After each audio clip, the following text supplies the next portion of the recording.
Part 3. Chapter 6. A Tightening Noose. Tecumseh Sherman sheathed his claws for the occupation of Savannah.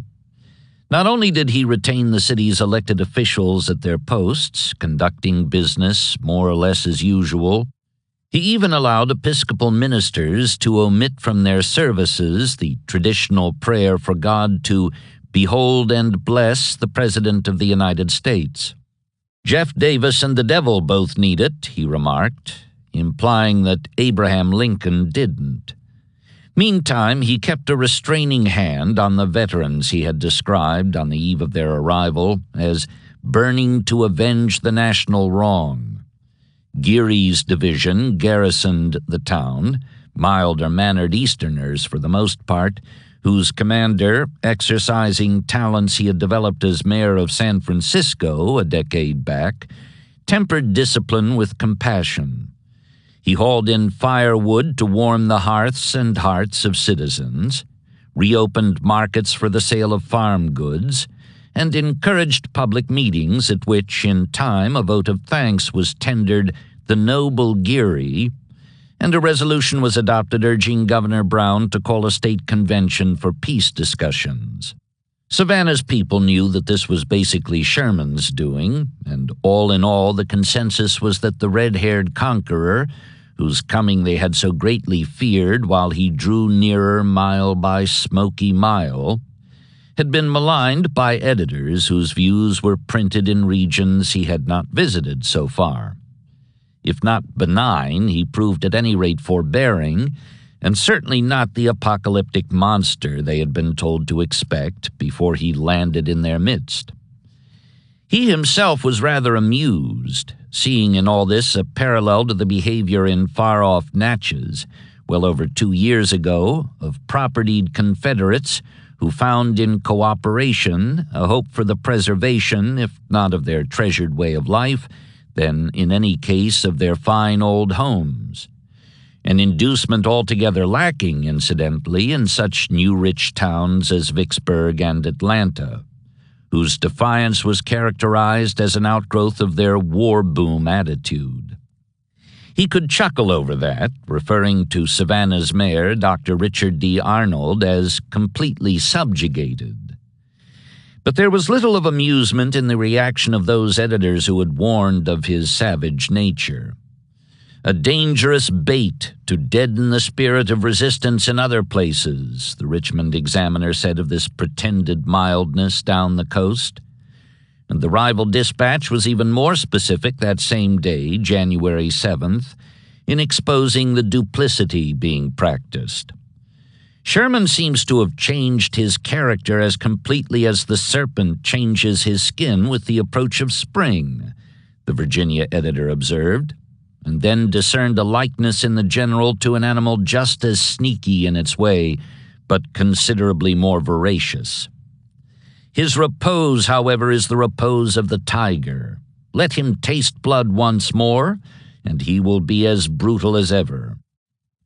In point of fact, there were sounder grounds for this suppositional metaphor than anyone had any way of knowing without access to certain letters the Ohioan was sending and receiving through this period of rest and preparation.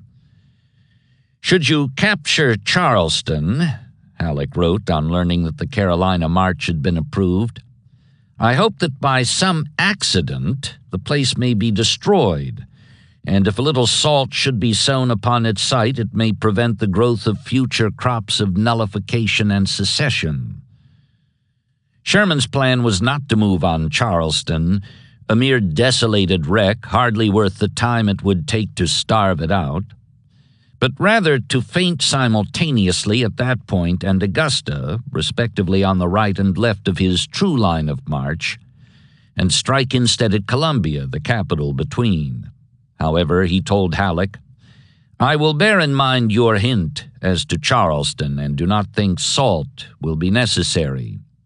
When I move, the 15th Corps," Logan's, the Illinois soldier politician, returned to duty January 8th, bringing Lincoln's congratulatory thank-you note along, will be on the right of the right wing, and their position will naturally bring them into Charleston first.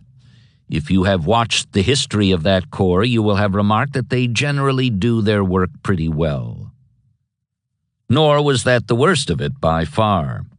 For all the alarm rebel editors felt on contemplating the repose of the tiger in coastal Georgia, they would have been a great deal more disturbed, and with equal justification, if they had known what was in store for them throughout the rest of their country east of the Mississippi.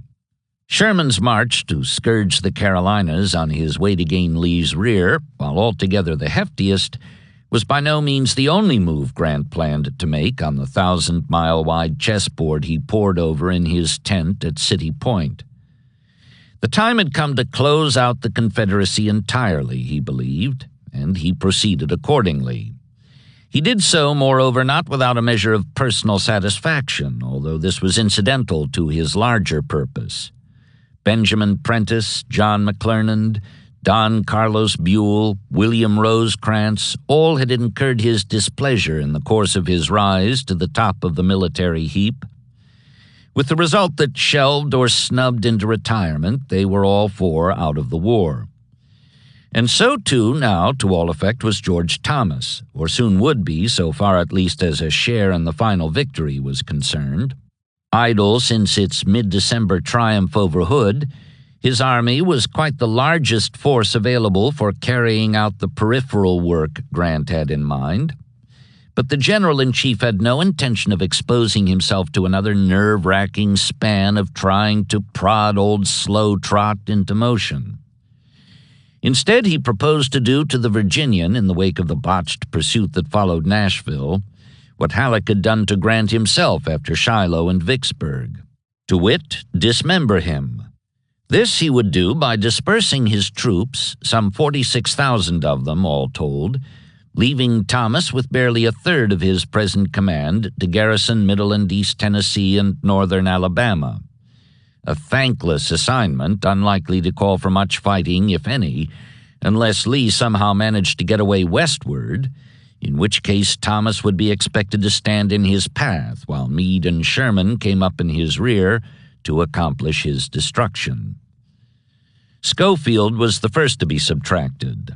In early January, expecting Fort Fisher to fall under renewed pressure from Porter and units already on the way back there from the Army of the James, Grant ordered the 23rd Corps detached from Thomas and hurried north and east by boat and rail to a point near Washington. There, Schofield would put his 14,000 men aboard transports for a trip down the coast and a share in the follow-up drive on Wilmington, which then would be converted from a haven for blockade runners to an intermediary refuge and supply base for Sherman, in case he ran into trouble slogging north. Otherwise, reinforced to a strength of 24,000 by troops from Foster and the Army of the James, Schofield was to move up the North Carolina littoral to occupied New Bern, where he would turn inland for a meeting with Sherman at Goldsboro, and from there the two columns would go on together, better than 80,000 strong, for the rest of the march by way of Raleigh into Virginia. Meade by then would have been joined by Sheridan from the Shenandoah Valley, and Grant would have well over 200,000 seasoned fighting men around Petersburg and Richmond. Surely enough, and more than enough, as he put it, to wipe out Lee. However, by way of encouraging further confusion in the region to be traversed, he also instructed Thomas to send Stoneman and 4,000 troopers pounding eastward from Knoxville into North Carolina, where they would serve to distract the state's defenders while Sherman and Schofield were moving northward through it near the coast. This done, Stoneman too would cross into Virginia, where he would not only rip up Lee's supply lines west of Lynchburg, but would also perhaps be in position when the time came to get in on the kill. That so much concerted havoc was about to be visited on the Carolinas and the Old Dominion did not mean that the Deep South was to be neglected or spared. No, Grant had plans for its disruption too. In addition to Schofield's corps, shifted eastward in mid-January, He also ordered A.J. Smith's detached, along with a division of cavalry under Brigadier General Joseph Knipe, and sent by steamer down the Mississippi to New Orleans, where Edward Canby had gathered the survivors of last year's expedition up and down Red River. Smith's 16,000 veterans, most of whom had also had a share in that unfortunate adventure, would lift Canby's available strike force to a strength of 45,000 of all arms.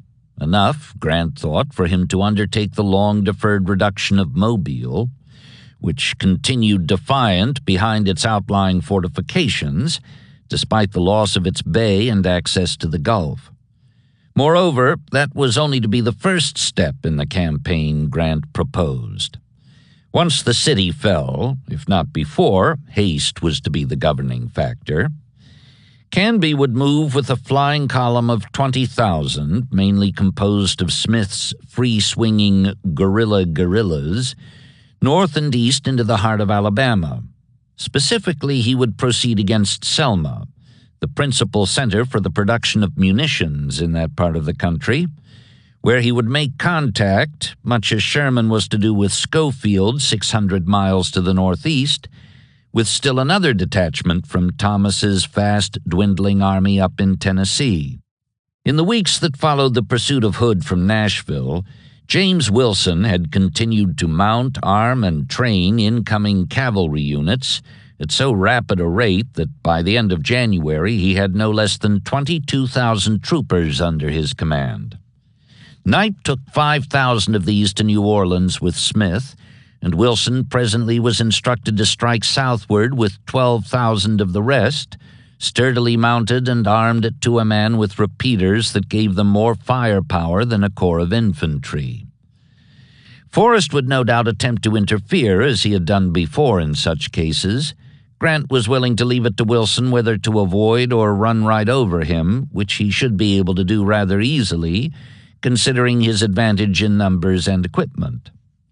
In any case, his immediate objective would be Selma, where he would combine with Canby's flying column, after wrecking the manufactory installations there, to continue the heartland penetration eastward, first to Montgomery, the Confederacy's original capital, and then across the Georgia line to Columbus and Macon, all three of which had been spared till now, the iron hand of war. Such, then, was Grant's closeout plan. As he saw it, the Confederacy was already whipped and clinging groggily to the ring ropes. All that remained was for him to land what boxers called a 1-2 punch, delivered in rapid sequence to belly and jaw, except that this was to be thrown with both hands simultaneously. In broad outline, the design resembled the one he had worked out nearly a year ago on taking command of all the armies of the Union, but this time he was not obliged to include any unwanted elements, such as the Red River venture, or any unwanted subordinates, such as banks. For example, aside from maintaining garrisons within it to preserve the status quo, and gunboats on patrol along its watery flank to keep it cut off from all contact eastward, the Trans-Mississippi had no share in his calculations. Either it would wither on its own from sheer neglect or folly, such as Price's recent raid, or else he would attend to it in a similar undistracted fashion when the time came. Not only would this affordable neglect represent a considerable savings in troops who could be used where they were wanted, but the fact was he now had more of them than he had had when he began his forward movement back in May. Despite heavy losses incurred in the past 9 months, 100,000 in eastern Virginia alone, and about that number elsewhere, his total combat force, east and west, had grown to better than 600,000 effectives, exclusive of reserves amounting to half as many more, whereas the enemy's had dwindled to barely 160,000 of all arms. That, too, was part of his calculations, and part of his hope for an early end to the conflict which by now had cost the country, the two countries, Confederates insisted, close to 1 million casualties on and off the field of battle, north and south. Nowhere in all this was there any mention of an assignment for Ben Butler, and the reason was quite simple. He was no longer around. Grant had fired him, or at any rate, now that the election was safely over, had persuaded Lincoln to fire him. The one-time Democratic senator was out of the war for good. Fort Fisher had been the final straw, though Grant said nothing of the ineffectual powder boat explosion or even of the precipitate withdrawal. When he had determined the facts in the case, he wrote to Stanton requesting the Massachusetts general's removal. "I do this with reluctance," he declared, "but the good of the service requires it. In my absence, General Butler necessarily commands, and there is a lack of confidence felt in his military ability, making him an unsafe commander for a large army. His administration of the affairs in his department is also objectionable." This was put aboard a fast packet at City Point on January 5th, and when Grant found out next morning that Stanton was on his way to Savannah to visit Sherman, he followed it up with a telegram directly to the commander-in-chief. "I wrote a letter to the Secretary of War, which was mailed yesterday, asking to have General Butler removed from command. Learning that the Secretary left Washington yesterday, I telegraph asking you that prompt action may be taken in the matter." Lincoln's response was prompt indeed. General Order No. 1, issued by direction of the President of the United States, arrived by wire the following day. "Major General B.F. Butler is relieved from command of the Department of North Carolina and Virginia. He will repair to Lowell, Massachusetts, and report by letter to the Adjutant General of the Army." Grant passed the word to Butler next morning, January 8th, and named Ord the new commander of the Army of the James, some 8,000 of whose members had embarked, or re-embarked for the most part, having only just returned from the fiasco down the coast, at Bermuda Hundred 4 days ago, under Brigadier General Alfred Terry, for another go at Fort Fisher. Butler, however, did not repair to Lowell as ordered, at least not yet. He went instead to Washington, where political connections assured him a sympathetic hearing before the Joint Congressional Committee on the Conduct of the War, which assembled just under 10 days later to hear his complaint of unjust treatment by the administration and its 3-starred creature down at City Point. Grant had left the charges vague, presumably on grounds that they would be harder to refute that way, but Butler at once got down to specifics. He had been relieved, he said, for his failure to take Fort Fisher, and he brought along charts and duplicates of reports by subordinates to prove that he had been right to call off the attack in mid-career, not only because Porter had failed to give him adequate support, but also because a close-up study of the thick-walled fort and its outlying torpedo fields had shown it to be impregnable in the first place, both to naval bombardment and to infantry assault. While he spoke, referring assiduously to the documents at hand, a hubbub rose outside the room, cheers in the street, the muffled crump of shotless guns discharging a salute, and newsboys crying, "Extra! Extra! Read all about it!" Fort Fisher, it seemed, had fallen. "Impossible," Butler protested, clutching his papers. "It's a mistake, sir." But it turned out to be more than possible. It was a fact, confirmed by dispatches on hand from Porter. Laughter rippled, then roared through the room. After a moment of shock adjustment, the cockeyed general joined in as heartily as anyone. Adjournment followed, and as the members and spectators began filing out, still laughing, Butler raised his hand and called pontifically for silence. "Thank God for victory," he intoned. In time, the committee not only voted unanimously to exonerate the former Bay State senator, referred to affectionately by a colleague as the smartest damned rascal that ever lived, from all blame in connection with the failure of the earlier expedition. Its members also commended him for having had the nerve, the presence of mind under pressure, to call off the assault at the last minute, thereby saving many lives. Such action, they ruled, was clearly justified by the facts then known. including Porter's ragged gunnery, which had done little damage to the fort, and his inadequate support of the troops ashore. Not that their judgment affected either officer's future war career. Butler had none, and the admiral, even now, was receiving congratulations for his share in one of the best conducted operations of the war, by land or sea or both.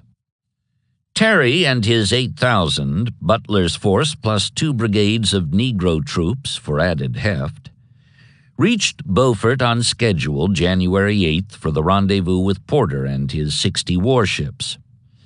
Delayed there by another 3-day blow, they planned carefully for this second amphibious strike at Fort Fisher, then set out down the coast and dropped anchor before nightfall January 12th, within sight of the objective. Porter was altogether pleased with his new partner, whom he pronounced my beau ideal of a soldier and a general, adding, "Our cooperation has been most cordial." Partly this was the result of Grant's instructions, which were for Terry to get along harmoniously with his sea-going associate, and partly it was because of Terry's natural tact and training in and out of the Army, where, as the phrase went, he had found a home.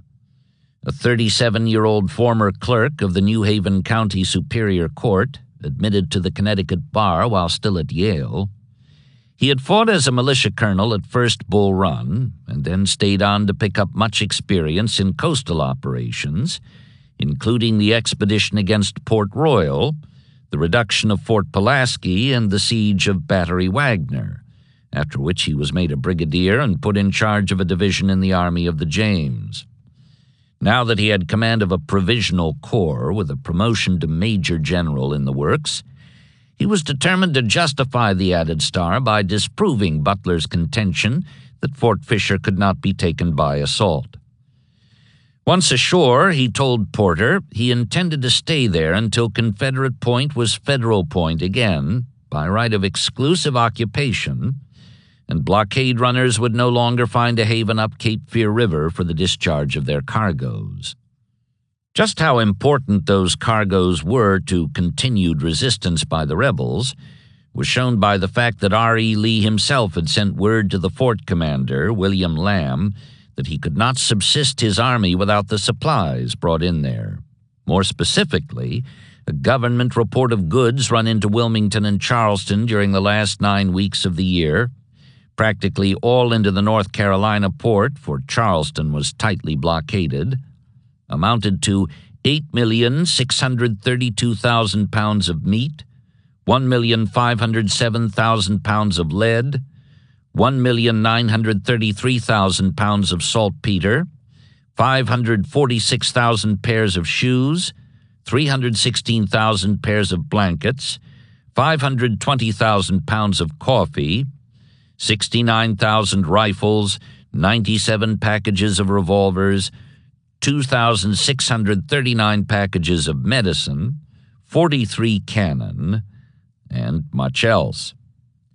Lamb was back down to a garrison of 800 men, the junior reservists having departed, and though he had appealed to both the district and department commanders, W.H.C. Whiting and Braxton Bragg, no reinforcements had arrived by the time the outsized Union Armada returned and dropped anchor just out of range of his biggest guns on the evening of January 12th. 2 hours before dawn, Porter opened the action by committing all 5 ironclads at short range, his object being to provoke the defenders into disclosing the location of their guns by muzzle flashes. It worked, and he followed this up after sunrise by bringing the rest of his 627 pieces to bear on targets the lookouts had spotted. The result, according to one Confederate crouched beneath this deluge of better than 100 shells a minute, was beyond description. No language can describe that terrific bombardment. Moreover, the fire was not only heavy, it was highly accurate. Butler's complaint that the Navy's gunnery had been ragged throughout the previous attempt was in large part true, and Porter, amid his denials, had taken pains to correct it. For one thing, his marksmen then had fired at the rebel flag high on its staff above the fort, so that many of their shots plunged harmlessly into the river beyond the narrow sand peninsula. This time, he cautioned in his preliminary directive, the object is to lodge the shell in the parapets and tear away the traverses under which the bomb-proofs are located. A shell now and then exploding over a gun on barbette may have good effect, but there is nothing like lodging the shell before it explodes. Commanders are directed to strictly enjoin their officers and men never to fire at the flag or pole, but to pick out the guns. The stray shots will knock the flagstaff down. And so it was. He saw through the smoke and flying debris that his instructions were being followed to the letter. One by one, sometimes two by two, rebel pieces winked out and fell silent in the boil of dust and flame. Traverses began to disappear, he would report, and the southern angle of Fort Fisher commenced to look very dilapidated. Since 8 o'clock that morning, 4 hours into the bombardment, Terry had been landing troops on the stretch of beach Weitzel had selected in December. By 3 o'clock, all 8,000 were ashore. This time, in addition to the accustomed 40 rounds, each man carried 3 days' rations on his person, backed by a 6-day reserve of hard bread and a 300,000-round bulk supply of rifle ammunition. He had come to stay, and he emphasized this by digging a stout defensive line across the peninsula, facing north in case Hoke's division, known to be camped this side of Wilmington, tried an attack from that direction. Out on the water all this time, the fleet kept up its smothering fire on the fort 2 miles below. Porter was clearly having the better of the exchange, yet a number of his ships had taken cruel punishment. Canonicus, for example, a monitor from the James River Squadron, took 36 hits in the course of the day, and though none of them pierced her armor, she was badly cut up about her deck and wore out several relays of gunners, stunned by the jar of solids against their turret, and unnerved by the ping and spatter of bullets aimed at their sight slits by sharpshooters in the fort. Porter cared little or nothing for any of this, however. He kept banging away past sunset, using every gun that could be brought to bear, and only retired his wooden vessels after twilight. Even so, he held the ironclads on station all night long, with instructions to continue lobbing their 11 and 15-inch shells into the shoreward darkness, and thus discourage the rebel repair crews from doing much about the damage the place had suffered from the unrelenting day-long pounding, much of it heavy caliber and most of it point blank. Friday the 13th had indeed been an unlucky day for Lamb and the fort in his charge. More than 100 of its defenders had fallen, and less than half the guns on its seaward face were still in operation. Despite his pleas, no reinforcements had come downriver, only the district commander and his staff, who arrived at the height of the bombardment. Whiting had come unglued at Petersburg last spring, victim of a too vivid imagination, but he seemed resolute now, even jaunty in contrast to the gloomy news he brought. "Lamb, my boy," he announced as he entered the works, "I have come to share your fate. You and your garrison are to be sacrificed." Startled, the young colonel replied, "Don't say so, General. We shall certainly whip the enemy again." But the Mississippian explained that when he left Wilmington that morning, the department commander, Bragg had returned by now from his failed attempt to intercept Sherman down in Georgia, was hastily removing his stores and ammunition and was looking for a place to fall back upon. In other words, so far as the survival of Fort Fisher was concerned, Hoke and his 6,000 veterans might as well have remained with Lee in Virginia. Bragg was unlikely to order them within range of Porter's big-gunned warships for a fight with the superior force Terry had landed and entrenched just north of the doomed fort. Lamb hoped against hope that Whiting was wrong in this assessment, yet as the day wore on, he came more and more to see that under the rain of all that metal, there was little he could do about it, even in the way of repairing damages. Nightfall brought a slackening, though by no means a cessation of the fire. Still at work beyond the surf, the 5 ironclads bowled their big projectiles along the parapets, scattering shrapnel in the darkness. With such effect, Lamb said later, that we could scarcely gather up and bury our dead without fresh casualties. Dawn brought a resumption of the full-scale bombardment, with all the Federal warships back on station. In the December effort, Porter had fired 20,271 projectiles, weighing 1,275,000 pounds.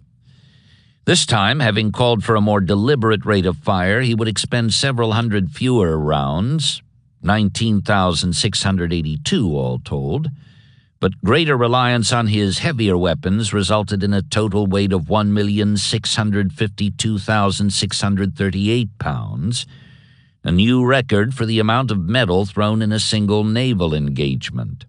Lamb's casualties rose above 200 before this second day was over, and though some 700 North Carolina soldiers and a detachment of 50 sailors arrived to lift the strength of the garrison to about 1,550, minus, of course, the sick and wounded and the dead, there was little the defenders could do but huddle in their bomb-proofs, awaiting word from lookouts that the land assault was underway, at which point they were to turn out and contest it, hand to hand, if necessary.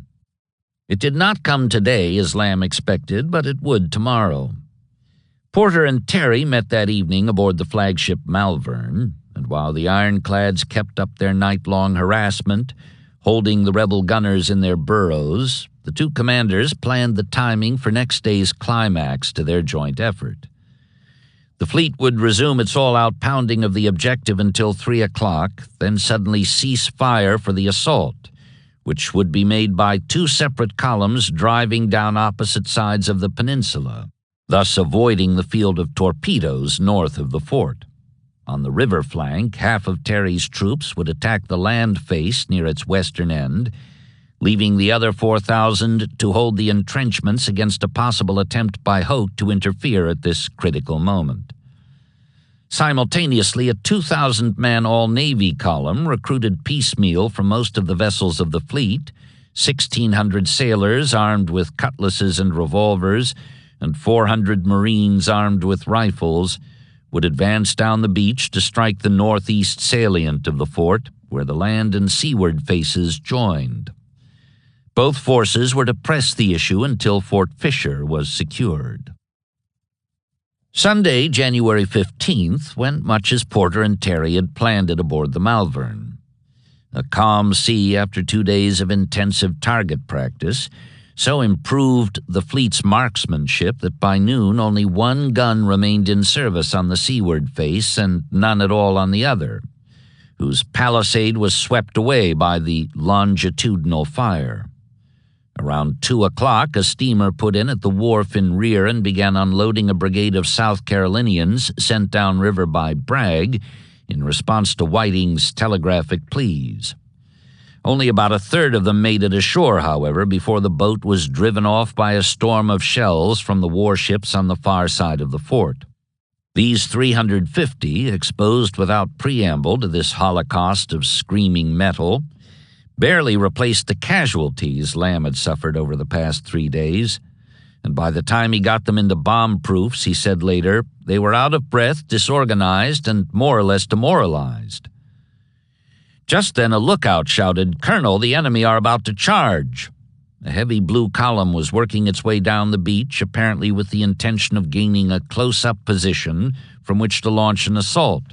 While Lamb called out the garrison to meet the threat, Whiting got off a frantic wire to Bragg.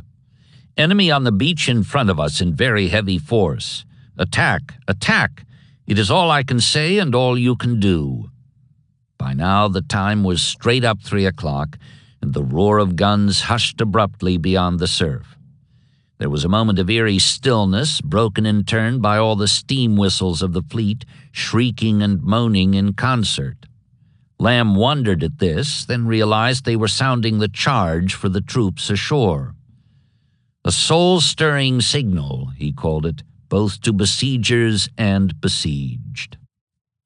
Cutlasses flashing in the wintry sunlight, The bluejackets made their dash along the beach, only to be stopped within 300 yards of the objective by well-aimed volleys of musketry. There they held on for a time, their losses mounting while they dug frantically in the loose sand for cover, then turned, despite the pleas of their officers, who, in their anxiety to be the first into the fort, a wounded ensign later said, had advanced to the heads of the columns, leaving no one to steady the men behind, and fled back up the low tide-widened beach. One who did what he could to stop them was William Cushing, recently promoted for having sunk the Albemarle. He was weeping over the loss of a friend shot down along with some 300 others in the course of the attack, and swearing at the retreaters in his frustration, to no avail. "We witnessed what we had never seen before," Lamb would report, "a disorderly rout of American sailors and Marines." Exultant, he looked down the line of blasted works and saw, to his dismay, 3 Federal battle flags atop the ramparts near its western end. Concealed by trees and brush along the river, the Army column had made its way up close to the fortifications undetected, then mounted them in a rush. Whiting, too, had seen the enemy flags, and while Lamb prepared to follow with the rest of the main body, which had repulsed and been distracted by the attack on this end of the land face, the Mississippian led a countercharge against the other. He retook one of 2 lost gun chambers, but was wounded twice in quick succession. By the time Lamb arrived with reinforcements, the general had been carried rearward on a stretcher, and a fierce struggle was raging for possession of the connecting traverse. With the penetration thus contained, though only by the hardest, the contestants were savagely firing into each other's faces, and in some cases clubbing their guns, being too close to load and fire.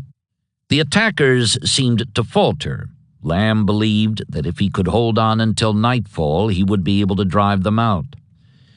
Just then, however, the fleet steamed back into action, shelling the Confederates massed in rear of the lost segment of their line.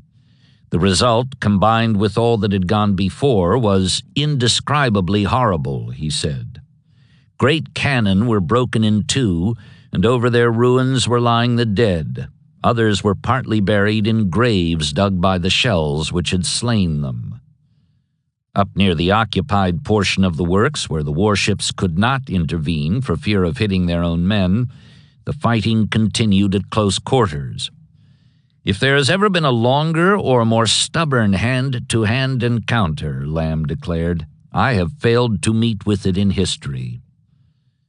Knocked sprawling by a bullet in the hip, he was put in a cot alongside Whiting's in the hospital bomb-proof.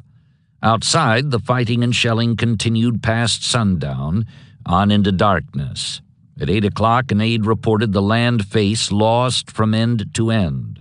The contest now was for the interior, and he suggested that further resistance would be a useless sacrifice of life. Lamb replied that so long as he lived, he would never surrender. Whiting approved. "Lamb," he assured him from the adjoining cot, "when you die, I will assume command, and I will not surrender the fort." By now, however, Terry had 4 brigades inside the place. They did their work well, as indeed they had done from the outset, pressing the defenders southward down the sea face, traverse by traverse, until there was nothing left to fall back on. At 10 o'clock that night, the flag came down. Something over 500 men had fallen in its defense, and now the survivors were prisoners, including Lamb and Whiting. The former would survive his wound and a doleful stretch as a captive in Fort Columbus, New York Harbor. But Chase Whiting would die there in March after nearly 8 weeks of suffering from his wounds, complaining bitterly all the while of Bragg's failure to support the beleaguered garrison during a 3-day resistance unparalleled in the history of the war. Terry lost 955 killed and wounded, Porter 386 ashore and afloat. "If hell is what it is said to be," a weary sailor wrote home next day, then the interior of Fort Fisher is a fair comparison. Here and there you see great heaps of human beings laying just as they fell, one upon the other.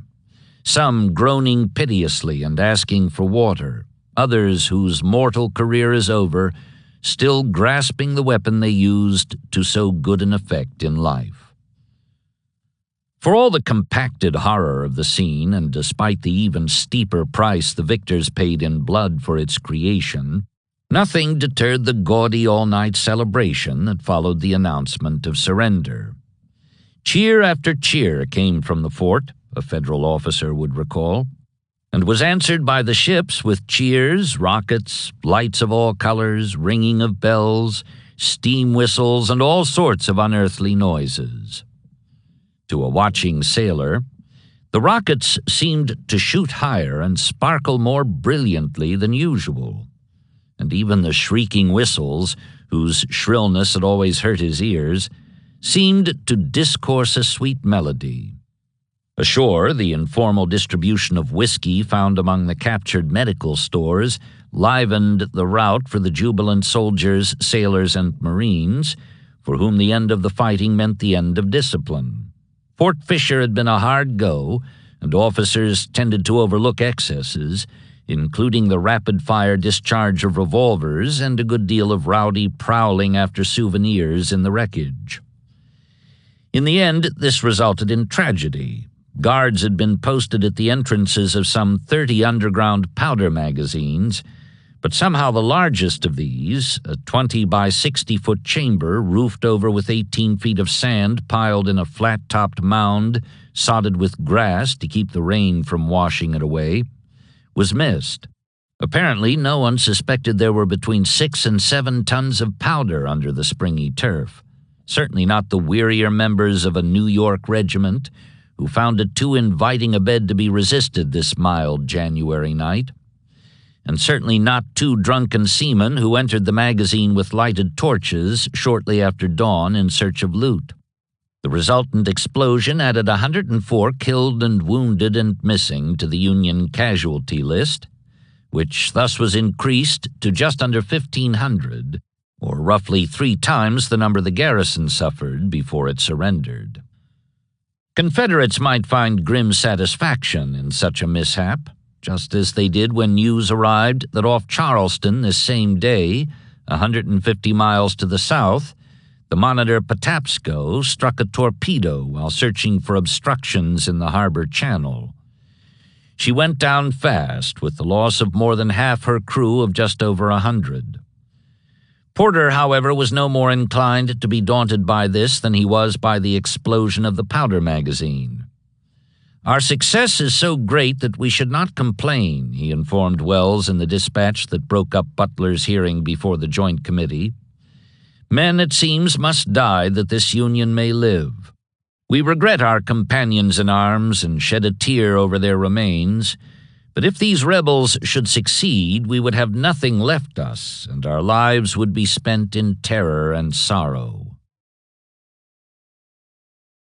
Fort Fisher's fall confirmed Butler's. Whatever his friends on the Washington Committee might say as to his perspicacious conduct during the earlier attempt, he was gone for good. And so too now to all effect was Samuel Curtis, not at Grant's urging, but his own. Promoted to Major General as a reward for his Pea Ridge victory nearly 3 years ago, he was disappointed to find little attention being paid to his recent Westport achievement or the rigorous follow-up southward down the length of Missouri into Arkansas and the Indian Territory. Apparently neither the newspapers nor the War Department had space or time for anything but Sherman's triumphal march across Georgia to the sea. Taken aback by this imbalance, Curtis fell into a fit of pique. Sherman's success was glorious, he wrote privately to his brother in early January, but in justice to myself, not equal to my pursuit of Price, in that I had a less force against a larger, won several victories, and had to go as far through a desolate country. Thinking it over and finding it rankled, he applied to the War Department to be spared the strain of another campaign, and his request was promptly granted. Before the month was out, he was transferred to command of the Department of the Northwest, with headquarters at Milwaukee, well removed from any possible clash of arms. Nor was there a commander appointed in his stead. As if to suggest that Curtis's role had been superfluous in the first place, Dodge's adjoining Department of the Missouri was simply enlarged to include Kansas and the Nebraska and Utah territories. But this, too, went largely unnoticed. A peripheral shift having little to do with the closeout maneuver everyone could see was in the making on the seaboard. Such a subtraction had no more bearing on the central issue than, say, the death of 71-year-old Edward Everett, whose 2-hour oration had preceded Lincoln's 2-minute speech at Gettysburg just over a year ago. By now, with the end conceivably in sight, men looked beyond the ceasefire to insist with a new fervor that the victory be put to proper use. Slavery returned as the burning issue it had been at the outset. Everett died on January 15th, amid a congressional furor over the proposed adoption of a constitutional amendment, the first in more than 60 years, forbidding the existence of slavery within the United States or any place subject to their jurisdiction. The Senate had approved it 9 months earlier, but House proponents then had failed to secure the 2/3 vote required. Lincoln, in his December message, urged reconsideration during the present session, on grounds that approval would surely follow the seating of newly elected Republicans at the next. As it is to so go at all events, may we not agree that the sooner the better? He asked that, yet he also did a good deal more than ask. He set out to get the necessary votes, mainly by log rolling. One opposed Democrat was promised a government job for his brother in New York. Another was assured support in holding on to his contested seat, while a third, hired by a railroad to fight off adverse legislation, was guaranteed the threat would not mature. These 3 came over more or less gladly, and 8 others, firmer in their resistance or more fearful of the home reaction to an outright shift, were similarly bargained into agreeing to abstain.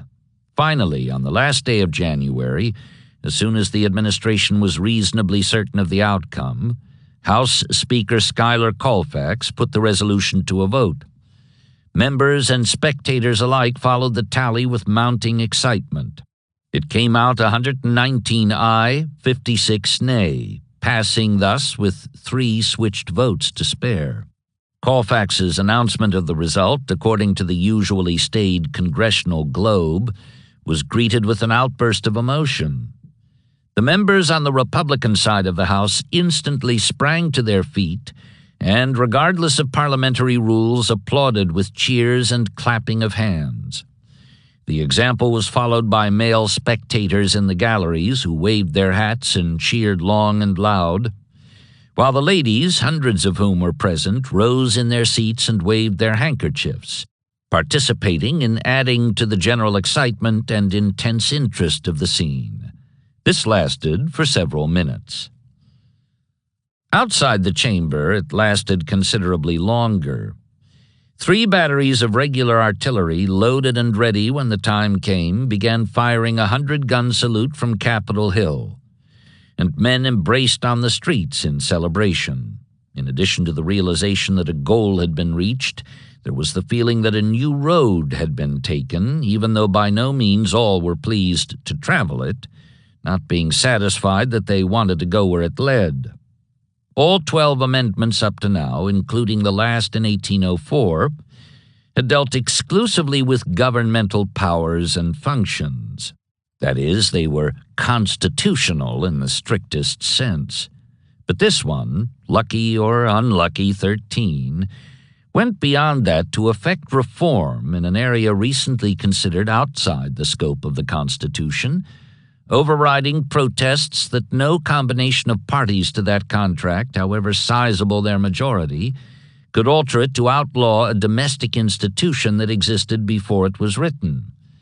Pendleton of Ohio, McClellan's running mate in November, voiced his party's opposition in the debate leading up to the roll call.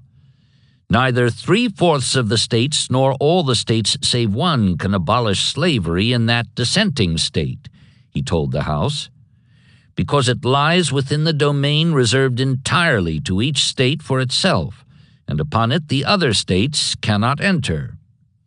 Such was the states' rights position, many of whose principal supporters had departed just 4 years ago this month to set up on their own. Then came the vote, and states' rights went by the board. Moreover, any last-ditch hope that the Supreme Court might overturn the measure was abandoned when it was noted not only that 5 of the 9 members, including Salmon Chase, were present for the vote, but also that their judicial gravity scarcely masked their satisfaction at the outcome. Ironically, this 13th Amendment abolished slavery rather than assuring its continuance as a direct result of secession. 6 weeks before Sumter, both the Senate and the House had passed by a 2/3 vote a proposed 13th Amendment, stating flatly that Congress could never be given the power to abolish or interfere within any state with the domestic institutions thereof, including that of persons held to labor or service by the laws of said state. Buchanan signed it on the eve of Lincoln's inauguration, but the measure was forgotten when the issue swung to war. On the other hand, if the departed Southerners had remained in Washington, they and their Northern friends, whose influence would have been for peace, could almost certainly have secured the requisite 3/4 ratification by their respective states. Charles Sumner, well aware of this, wasted no time in consolidating the victory he had worked so hard to win. He appeared before the Supreme Court next day, February 1st, to move that a fellow lawyer, John S. Rock of Boston, be admitted to practice before it. Embraced by the Chief Justice, who had prepared his colleagues, the motion carried. Here indeed was a change, for Rock was a Negro, the first of his race to address that high tribunal, which less than a decade ago had denied that Dred Scott, a non-citizen, even had the right to be represented there. Elated, a crowd with a brass band trooped onto the White House lawn that night and shouted for the president, who came out on a balcony to take the music and greet the serenaders. "Speech! Speech!" they called up, and he obliged them. He praised Congress's action yesterday as the fitting, if not indispensable, adjunct to the consummation of the great game we are playing, and emphasized that his aim all along had been to root out this basic cause of national disturbance, slavery, against the day when the states would be reunited. The Emancipation Proclamation had been issued with that in mind, he said, even though it freed only those slaves who came within the reach of blue-clad soldiers. Moreover, once the war had ended, it might be held invalid by the courts, leaving much of the evil uncorrected and still a subject for contention. But this amendment is a king's cure for all the evils. It winds the whole thing up. Applauded, Lincoln paused and then remarked in closing that he could not but congratulate all present, himself, the country, and the world, upon this great moral victory. The victory claim was valid on other grounds as well, but only within problematical limitations. Ratification, once it came, would give the nation all that he maintained, yet the dimensions of the victory depended altogether on the dimensions of the country when the amendment was adopted. And this in turn depended, more or less as had been the case over the past 2 years in the application of the Emancipation Proclamation, on the progress between now and then of Union arms. In short, it depended on whether Grant's closeout plan succeeded. Sherman's part was the critical one, at least in the early stages, and by coincidence he set out in earnest the same February 1st on his march north through the Carolinas to gain Lee's rear. Although he was thus some 4 weeks behind the schedule he had set for himself when he wrote Grant on Christmas Eve that he expected to start north in about 10 days, the delay was unavoidable. Heavy winter rains had swollen creeks and swamps along his projected route of march, while ice on the Potomac, their staging area once they arrived from Nashville, prevented Schofield's men from steaming downriver aboard transports on their way to Wilmington. This last did not disturb the red-haired general any more than had Butler's failure to clear the way by reducing Fort Fisher. "Fizzle, great fizzle," he snorted when he heard of that Yuletide fiasco. "I shall have to go up there and do that job myself, eat 'em up as I go and take 'em backside." In this connection, he requested Dahlgren to keep up the scare along the South Carolina coast, maneuvering his warships as if to cover a series of landings by Foster, whose troops would go along. That would confuse the rebels throughout Sherman's period of preparation at Savannah. Later, when his march had pulled the defenders inland and cut the seaports off from reinforcements and supplies, such feints could be converted to actual landings, probably against nothing worse than token opposition, and possibly not even that. "I will shake the tree," he told Foster, "and you must be quick to pick up the apples." He was feeling good despite the delay, and he showed it. Pride in all his men had done was matched by a pride in their conduct throughout the present span of comparative repose, as was demonstrated in a letter informing Grant that, notwithstanding the habits begotten during our rather vandalic march, the behavior of his soldiers in Savannah had excited the wonder and admiration of all. Not even a 4-day visit by Stanton, January 11th to 15th, ostensibly for reasons of health, but actually to explore his fellow Ohioans' position on the Negro question, upset Sherman's feeling of well-being. He fancied he had set the secretary straight as to his views on inevitable Sambo, alarming though they were to abolitionists up in Washington. "The South deserves all she has got for her injustice to the Negro," he wrote Halleck at the time, "but that is no reason why we should go to the other extreme." Stanton heard him say such things and seemed not to disapprove. As for the restoration of states now claiming to have departed from the Union, Sherman told Georgians who called on him in the course of the Secretary's visit, "My own opinion is that no negotiations are necessary, nor commissioners, nor conventions, nor anything of the kind. Georgia is not out of the Union, and therefore talk of reconstruction appears to me inappropriate." Meantime, he kept busy, doing all he could to make a good ready for the expedition north.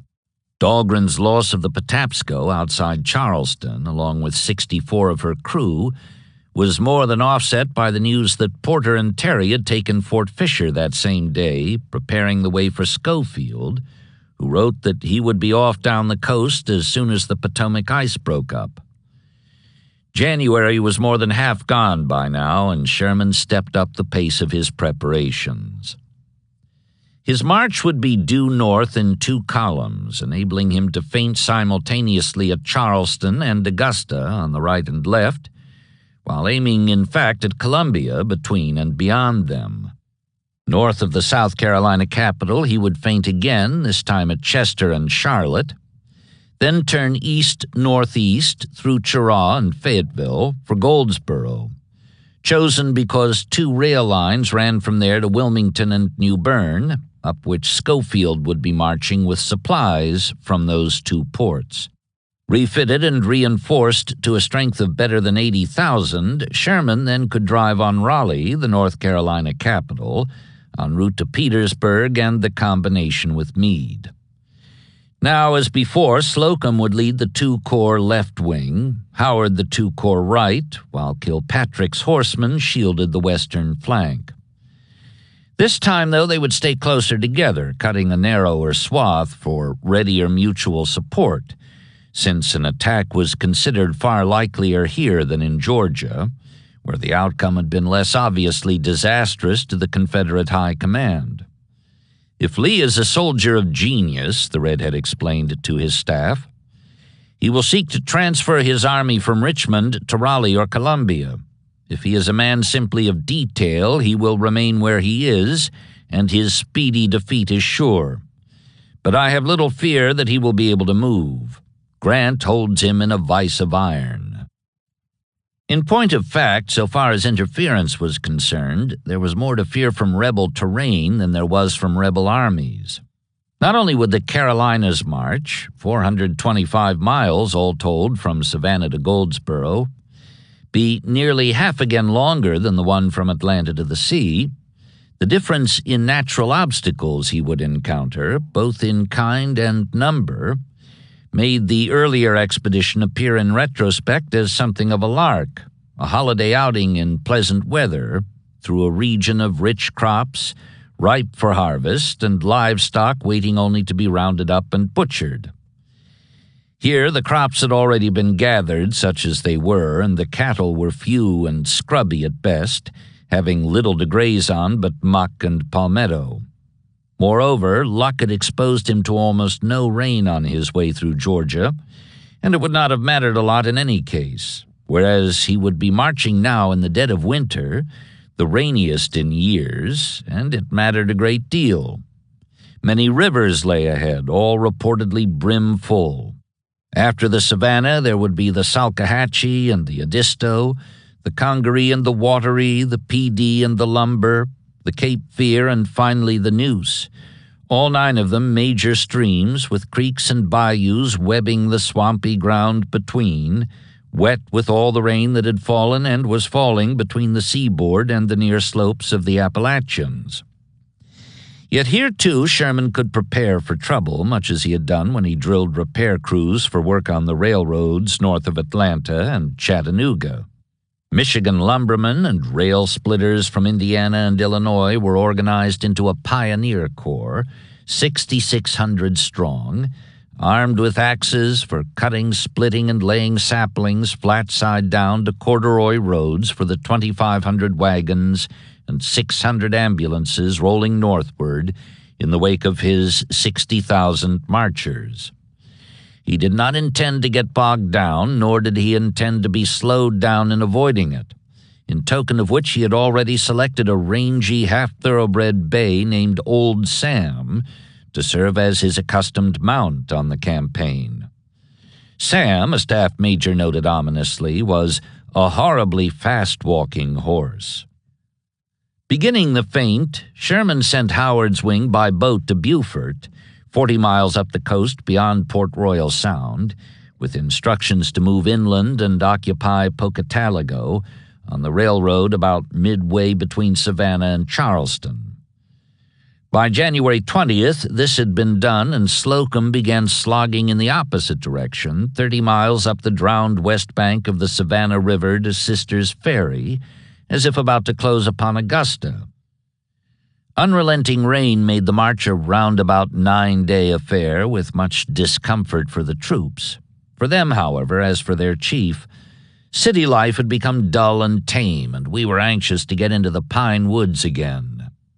Moreover, they were sustained by anticipation of another kind. Ahead lay South Carolina, and they had been promised a free hand in visiting upon her the destruction she deserved for having led the Confederate exodus from the Union. Here is where treason began, and by God, here is where it shall end, they vowed, pleased with their role as avenging instruments and eager to put into sterner practice the talents they had acquired on the march through Georgia, accounts of which had reached and frightened the people in their new path northward. Sherman approved of the fear aroused.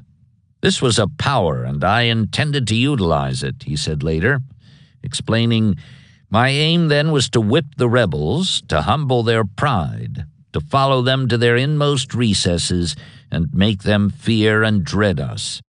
Fear of the Lord is the beginning of wisdom. Already there were signs that the two-pronged feint was working in both directions. Augusta was in ferment over Slocum's approach, and in Charleston, menaced from the landward side by Howard and by Dahlgren from the sea, clerks were busy packing and shipping official records and historical mementos to Columbia for safekeeping, never suspecting that the inland capital was not only high on Sherman's list of prime objectives, but was also to be dealt with as harshly as Atlanta had been served 2 months ago. "I look upon Columbia as quite as bad as Charleston," he wrote Halleck while cooling his army's heels in Savannah. "And I doubt if we shall spare the public buildings there as we did in Milledgeville." What was more, subordinates from private to major general took this prediction a step further when the march began in earnest February 1st. Blair and Logan cleared Pocataligo, and Davis and Williams crossed the Savannah in force that day. On the far left, at Sisters Ferry, Kilpatrick's troopers led the way, hoofs drumming on the planks of a pontoon bridge thrown there the day before. Soldiers of a Michigan infantry regiment, waiting their turn to cross, had heard that the bandy-legged cavalry commander had instructed his men to fill their saddlebags with matches for the work ahead, and now they believed it.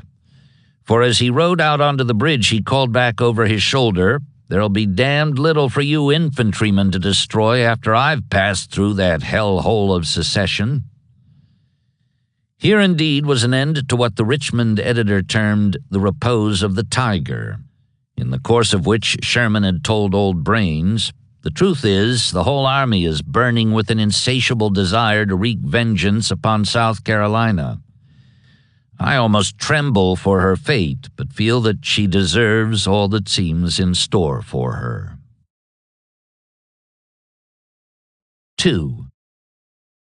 A proposal that the women of the South cut off their hair for sale in Europe, thereby bringing an estimated $40 million windfall to the cause, had gained widespread approval by the turn of the year, despite some protests, chiefly from men who viewed the suggested disfigurement with less favor than did their wives and sweethearts, that the project was impractical. After the fall of Fort Fisher, however, the Confederacy's last port east of the Mississippi was no longer open to blockade runners coming or going, and the plan was abandoned. Even if the women sheared their heads, there was no way now for the bulky cargo to be shipped, either to Europe or anywhere else. Or if it could somehow be gotten out, from Charleston, say, in a sudden dash by a high-speed flotilla, the odds were even longer against a return with whatever the money would buy in the way of necessities, all of which were running low and lower now that the war was about to enter its fifth spring. Like so many other proposals, far-fetched but by no means impossible if they had been adopted sooner, this one came too late. Another was a return to the suggestion advanced informally by Pat Claiborne the previous winter, soon after Missionary Ridge, that the South free its slaves and enlist them in its armies, hastily suppressed at the time as revolting to Southern sentiment, Southern pride, and Southern honor. The proposition seemed far less monstrous now than it had a year ago, when Grant was not at the gates of Richmond and Sherman had not made his march through Georgia. Seddon, for one, had been for it ever since the fall of Atlanta, except that he believed emancipation should follow, not precede, a term of military service. In early January, Governor William Smith, extra Billy to Old Dominion voters, proposed that Virginia and the other states, not the central government, carry out the plan for black recruitment. Appealed to, R.E. Lee replied that he favored such a measure. "We must decide whether slavery shall be extinguished by our enemies and the slaves used against us, or use them ourselves at the risk of the effects which may be produced upon our social institutions. My own opinion is that we should employ them without delay. I believe that with proper regulation they can be made efficient soldiers." This was powerful support.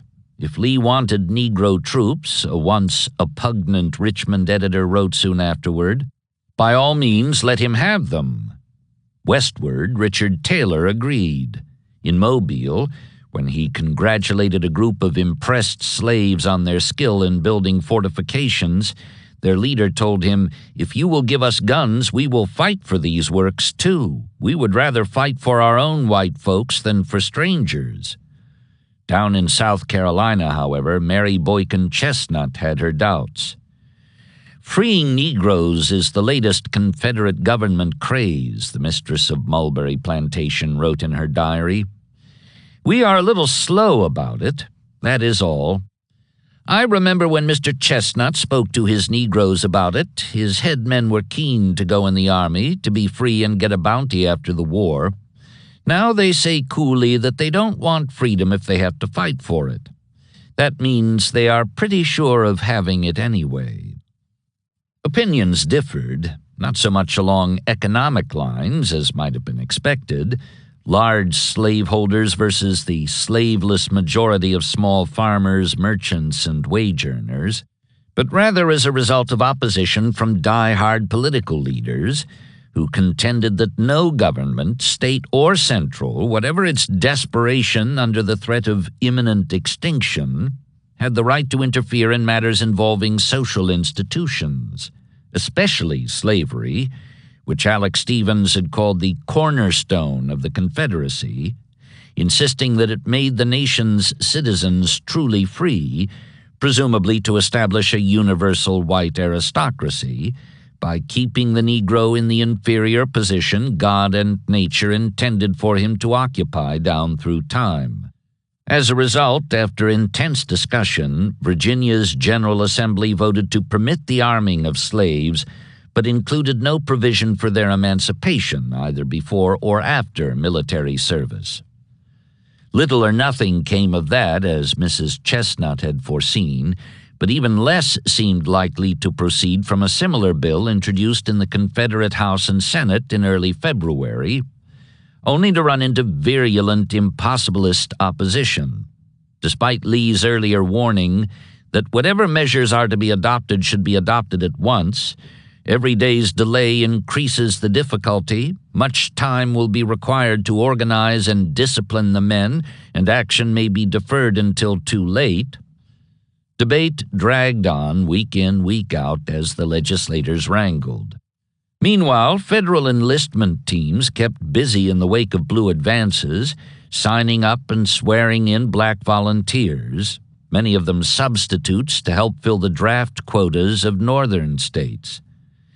In the end, of the nearly 180,000 Negroes who served in the Union ranks, 20,000 more than the aggregate present in all the armies of the South on New Year's Day, 134,111 were recruited in states that had stars in the Confederate battle flag, and the latter figure, in turn, was several thousand greater than the total of 125,994 gray-clad soldiers present for duty that same day, when the North had 959,460 and 620,924 in those respective categories. It was by no means as great, however, as the total of 198,494 listed that day as absent from Confederate ranks.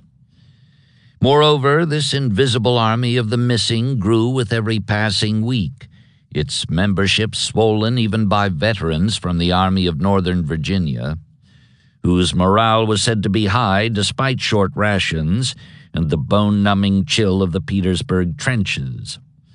Adversity had given them a pinched and scarecrow look, hard to connect with the caterwauling victors of so many long-odds battles in the past.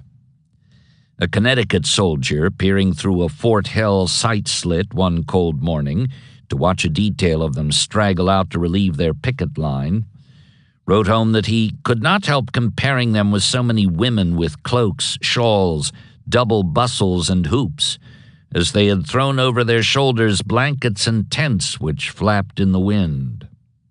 Many by now had reached their limit of endurance. They came over into the Union lines in increasing numbers, especially from units posted where the rival works were close together, and a quick sprint meant an end to shivering misery and hunger. A New England private told how he and his comrades would speculate each day on how many were likely to come in that night, depending on the darkness of the moon. The boys talk about the Johnnies as at home we talk about suckers and eels. The boys will look around in the evening and guess that there will be a good run of Johnnies. Lee, of course, felt the drain and knew only too well what the consequences must be if it continued. Before the end of January, he warned Davis that if Grant was appreciably reinforced, either by Thomas from the west or by Sherman from the south, or, for that matter, by Lincoln from the north, I do not see how in the present position he can be prevented from enveloping Richmond. If in Virginia a sort of numbness obtained because of the military stalemate and the long-term deprivation of troops confined to earthworks, something approaching chaos prevailed at this time in the Carolinas, while the various commanders, Bragg at Wilmington, Hardee at Charleston, G.W. Smith at Augusta, who between them mustered fewer than 25,000 effectives, including militia, engaged in a flurry of guesses as to where Sherman would strike next and when, and how best to go about parrying the thrust, outnumbered and divided as they were.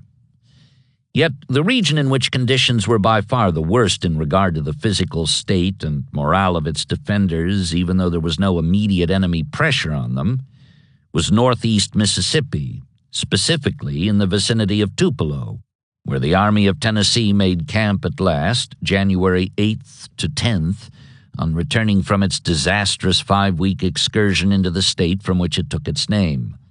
Its strength was down to 17,700 infantry and artillery, barely half the number answering roll call when the long files set out north in mid-November.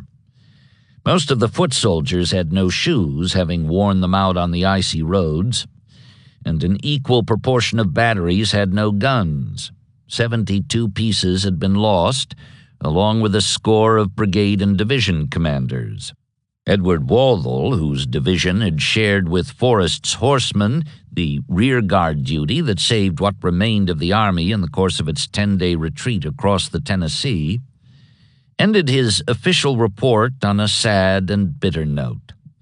The remnant of my command after this campaign of unprecedented peril and hardship, reduced by battles and exposure, worn and weary with its travel and its toil, numbered less when it reached its rest near Tupelo than one of its brigades had done 8 months before.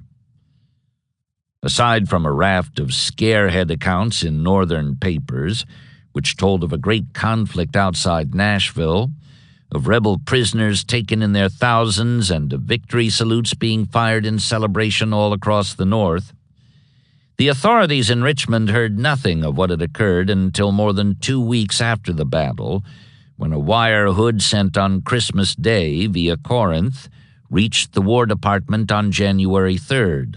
Headed Bainbridge, Alabama, it merely informed Seddon, "I am laying a pontoon here to cross the Tennessee River." That was all it said. But another, addressed to Beauregard at Montgomery, repeated this jot of information, then added, "Please come to Tuscumbia or Bainbridge." The Creole was already on his way in that direction, not from Montgomery but from Charleston, whose defenses he had been attempting to bolster against expected pressure from occupied Savannah. His purpose in returning west was twofold. First, to see for himself the condition of Hood's army, widely rumored to be dire, and second, to draw troops from it, if possible, to help resist Sherman's pending drive through the Carolinas.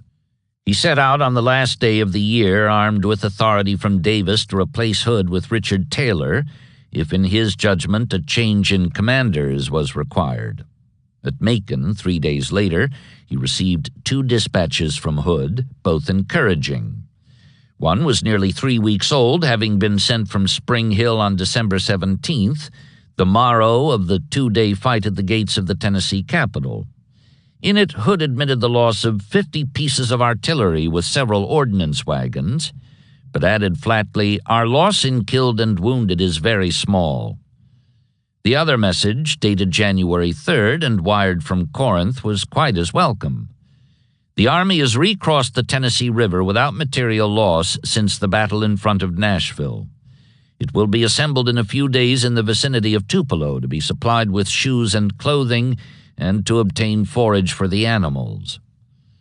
A few days later, still pressing westward by a roundabout route on the crippled railroads, Beauregard received a more detailed report dated January 9th, in which Hood not only repeated his claim that his loss in killed and wounded had been light, but also declared that few were missing from other causes. "Our exact loss in prisoners I have not been able to ascertain," he wrote, "but do not think it great." Considerably reassured by what he had heard from Hood in the course of his balky 2-week ride from Charleston, the Louisianian reached Tupelo on January 15th to find his worst fears confirmed by his first sight of the Army of Tennessee in the 2 months since he parted from it at Tuscumbia, about to set out in balmy weather on a march designed to carry the war to the Ohio.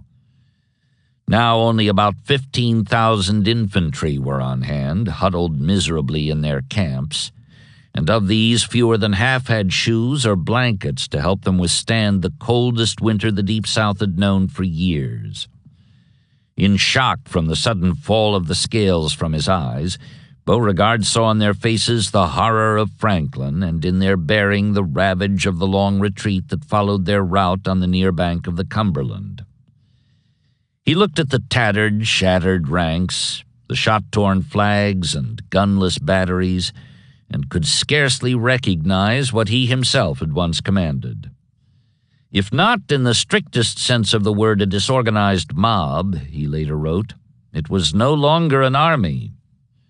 Rage at Hood for having misled him so grievously these past 3 weeks in slanted and delayed reports gave way in part to sadness when he realized that the distortion had proceeded not so much from deception as from embarrassment, not so much from confusion even as from shame. Still, it was clear enough that the Kentucky-born Texan had to go, and the sooner the better for all concerned. Hood, in fact, had already spared him the unpleasant ritual of demanding his resignation. "I respectfully request to be relieved from the command of this army," he had wired Seddon 2 days ago, and by now the Secretary's answer was on the way. "Your request is complied with. Report to the War Department in Richmond." Beauregard now had seen for himself the all-too wretched condition of the main Western force, and this seemed on the face of it to preclude action on the second purpose of his trip, the reinforcement of Bragg and Hardee for the defense of the Carolinas against Sherman. An attempt to move Hood's army at this time would complete its destruction, Dick Taylor wired Davis from Meridian, as he prepared to set out for Tupelo to assume command of what one of its members described as the shattered debris of an army. Old Borey was inclined to agree, the more so because he found it necessary to grant immediate furloughs to some 3,500 of the worst broken-down troops, while another 4,000 had to be sent to Mobile to help meet what the local commander said was an all-out threat from Canby in New Orleans. Taylor replaced Hood on January 23rd, and Forrest, next day, was put in charge of the Department of Mississippi, East Louisiana, and West Tennessee, which he would defend with his 3 cavalry divisions, now detached. Returning stragglers by then had brought the Army's total strength to 18,742 of all arms, including the furloughed men and those on their way to Mobile, whose deduction left only about 11,000 so-called effectives. Not only was this fewer in all than the number Beauregard had hoped to send east, but the bedraggled state of this remnant was such that both he and Taylor doubted whether the troops could survive the move from Tupelo to the Carolinas, even if the crippled railroads could manage to get them there before Sherman took up, or indeed completed, his northward drive on Richmond. Both generals were mistaken, at least in regard to the first of these assessments. Like so many others down the years, they underestimated the toughness of this most resilient of Confederate armies, whose ability to survive mistreatment and defeat was rivaled only by the Army of the Potomac. Even as Taylor assumed command, Stephen Lee's corps, now under Stevenson, pending Lee's recovery from the wound he had suffered on the retreat, was loading aboard the cars, 3,078 strong, for its eastern journey over the bucking strap iron and rotted cross ties of a dozen railroads. Despite the Creoles' telegraphed protest that to divide this small army at this juncture to reinforce General Hardee would expose to capture Mobile, Demopolis, Selma, Montgomery, and all the rich valley of the Alabama River, the War Department would neither cancel nor delay the transfer. Cheatham's corps left 2 days later, and part of Stuart's followed before the month was out. Taylor thus lost practically his whole army within a week of taking over from Hood. Including Forrest's troopers, the furloughed men, the strengthened Mobile garrison, and detachments scattered at random from the Mississippi River to the Georgia line, he retained in all perhaps as many as 30,000 troops for use against greatly superior possible combinations by Thomas, Canby, Washburn, and others. Few as that was, it was still better than 5 times the number headed east with Beauregard, who was recalled simultaneously to organize and take charge of the defense of the Carolinas. He reached Augusta on February 1st, the day Sherman set out in earnest from Savannah. That was well in advance of the first relay of reinforcements from the Army of Tennessee, who had a more circuitous route to follow.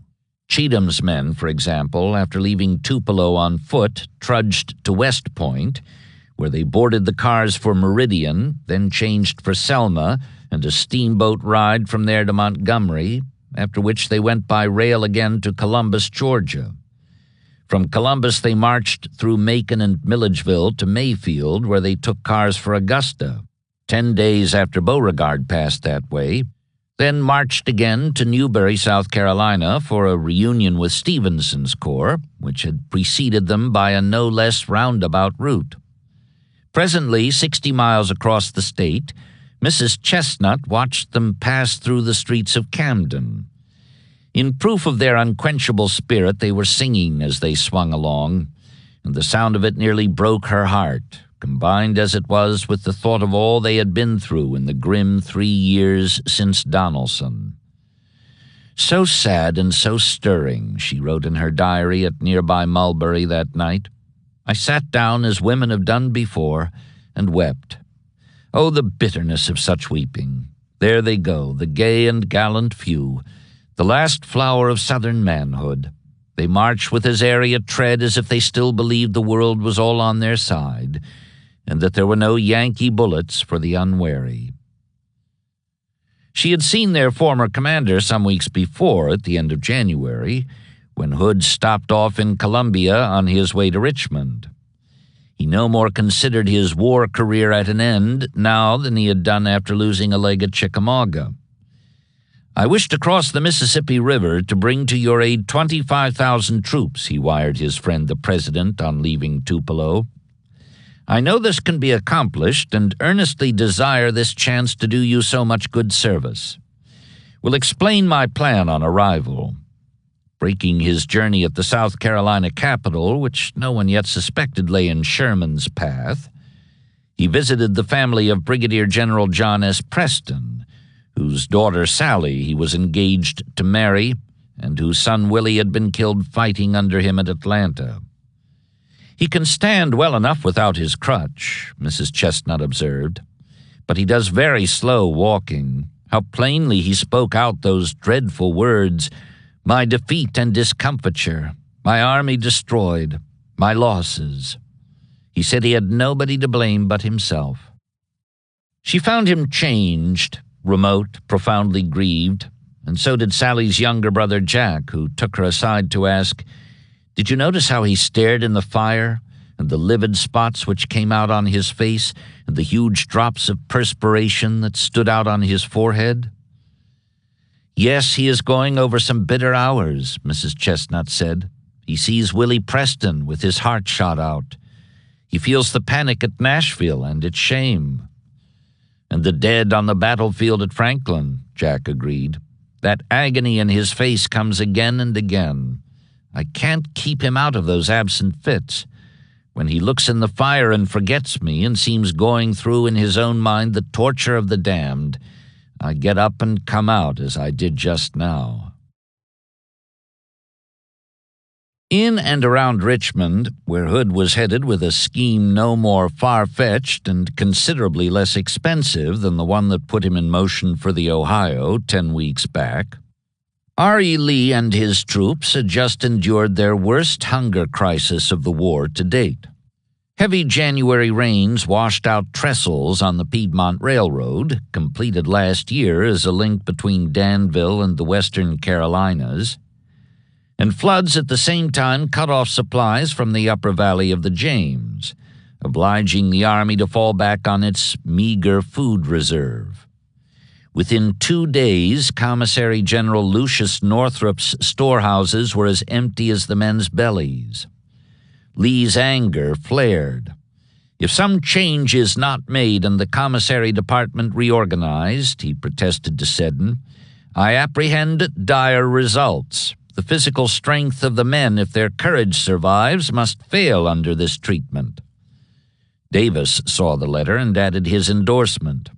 This is too sad to be patiently considered, and cannot have occurred without criminal neglect or gross incapacity. In early February, he followed through by replacing the detested Northrup with Colonel Isaac St. John, who had performed near miracles in charge of the Niter and Mining Corps. Promoted to brigadier, St. John reorganized the system for delivering supplies from outlying regions and instigated a plan whereby a local farmer undertook to ration an individual soldier for 6 months. All of which helped to some degree, though not enough. Hunger, even starvation, was a specter that stalked the camps of the Army of Northern Virginia. Lee fretted and sometimes fumed. Unless the men and animals can be subsisted, he informed the government, the Army cannot be kept together, and our present lines must be abandoned. Nor can it be moved to any other position where it can operate to advantage without provisions to enable it to move in a body. The implications were clear. There could be but one end for an army that could neither remain where it was nor shift its ground. Everything, in my opinion, has depended and still depends upon the disposition and feelings of the people. Their representatives can best decide how they will respond to the demands which the public safety requires. Invited to Richmond for a meeting with Virginia congressmen, he told them of his army's plight and repeated what he had said in his report. They replied with professions of loyalty and devotion, expressing a willingness to make any sacrifice required, but that was as far as it went. They had nothing to propose, either to Lee or anyone else, as to what the sacrifice might be.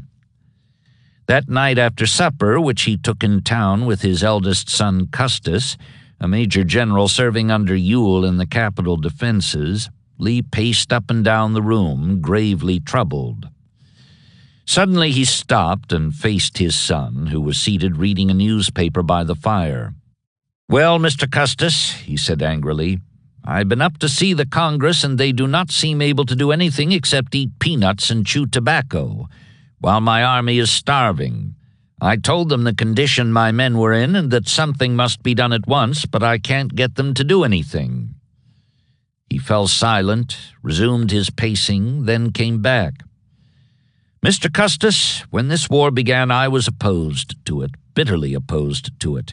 And I told these people that unless every man should do his whole duty, they would repent it. And now," he paused, "they will repent." Hunger distressed him, but so did the dwindling number of the hungry. His strength was below 50,000, mainly because of recent detachments which left him with barely more than a man per yard of his long line, including Ewell's reserve militia and the 3 divisions of troopers, most of whom were posted a hard day's ride or more away, where forage was available for their mounts. Following Hoke's departure for Wilmington, Lee declined a request from the War Department that he send Bushrod Johnson's division as well. "It will necessitate the abandonment of Richmond," he told Davis, who deferred as usual to his judgment in such matters. In early January, however, with Sherman in occupation of Savannah and Governor Andrew G. McGraw calling urgently for troops to reinforce Hardee, Lee sent him a veteran South Carolina brigade from Kershaw's division of Longstreet's corps. That was little enough considering the risk, not only to Charleston but also to his own rear, if Sherman marched northward unchecked for a link-up with Grant at Petersburg. Still, it was all he felt he could afford, at any rate until Wade Hampton approached him soon afterward with a proposal that Calbraith Butler's troops be sent to South Carolina for what remained of the winter, leaving their horses behind and procuring new ones for the harassment of the invader once they reached their native state. Lee scarcely enjoyed the notion of losing a solid third of his cavalry, even temporarily, but he saw in this at least a partial solution to the growing remount problem. Accordingly, on January 19th, his 58th birthday, after a conference with the president, he authorized the horseless departure of Butler's division by rail for the Palmetto State, with the understanding that it is to return to me in the spring in time for the opening of the campaign. Moreover, having thought the matter through, "If Charleston falls, Richmond follows," McGraw had written. "Richmond may fall and Charleston be saved, but Richmond cannot be saved if Charleston falls." He ordered Hampton himself to go along, explaining to Davis that the South Carolina grandee, badly needed as he was at his Virginia post, would be of service in mounting his men and arousing the spirit and strength of the state, and otherwise do good. With his chief of cavalry gone far south, along with a third of his veteran troopers, gone for good, events would show, though he did not know that yet, Lee could find small solace elsewhere, least of all in any hope of distracting the host that hemmed him in at Petersburg and Richmond. Off in the opposite direction, conditions were tactically even worse for Jubal Early out on the fringes of the Shenandoah Valley. Discredited and unhappy, down in strength to a scratch collection of infantry under Wharton, called by courtesy a division, though it numbered barely 1,000 men, and 2 slim brigades of cavalry under Rosser, he could only observe from a distance Sheridan's continued depredations, which consisted by now of little more than a stirring of dead coals. In mid-January, however, Rosser struck with 300 horsemen across the Alleghanies at Beverly, West Virginia, a supply depot guarded by 2 Ohio regiments, one of infantry, one of cavalry. At scant cost to himself, he killed or wounded 30 of the enemy and captured 580, along with a considerable haul of rations. Welcome as these last were to his hungry troopers, the raid was no more than a reminder of the days when Jeb Stuart had done such things, not so much to obtain a square meal as to justify his plume. George Crook, the outraged commander of the Blue Department, secured the dismissal of a pair of lieutenant colonels, heads of the 2 regiments, in order that worthy officers may fill their places, which they have proved themselves incompetent to hold. But otherwise the Federals suffered nothing they could not easily abide, certainly not Sheridan, who was chafing beyond the mountains for a return to the main theater. He soon would receive and execute the summons, despite old Jube, who was charged with trying to hold him where he was. Meantime, Grant did not relax for a moment his close-up hug on Lee's 30-odd miles of line from the Williamsburg Road to Hatcher's Run.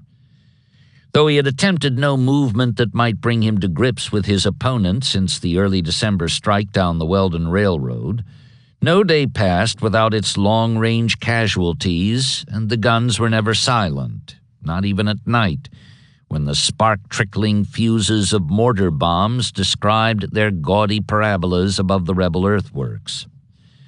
Boredom provoked strange responses, as when some outdone soldier on either side would leap atop the parapet and defy the marksman on the other. But a more common phenomenon was the good run of Johnnies who came over, rejoining the Union, they called it, while across the way one grayback complained that the enemy drank coffee, ate fat, fresh beef, and good bread, and drank quantities of whiskey, as their roarings at night testified. Reactions varied up and down the trenches. "There are a good many of us who believe this shooting match had been carried on long enough," one Maryland Confederate declared. "A government that has run out of rations can't expect to do much more fighting and to keep on in a reckless and wanton expenditure of human life. Our rations are all the way from a pint to a quart of cornmeal a day, and occasionally a piece of bacon large enough to grease your palate. On the other hand, a North Carolinian regretted to hear that people back home were in despair over the loss of Fort Fisher. If some of them could come up here and catch the good spirits of the soldiers, he wrote his family, I think they would feel better. Lee himself was a military realist, and as such, he had said 9 months ago, a month before Grant maneuvered him into immobility south of the James, that a siege could only end in defeat for his penned-up army. He had also shown, however, that as a fighter he was perhaps most dangerous when cornered. Long odds encouraged his fondness for long chances, and not even the present gloom was deep enough to suppress an occasional flash of his old aggressive outlook. "Cheer up, General," a Virginia representative told him on the Richmond visit. "We have done a good work for you today.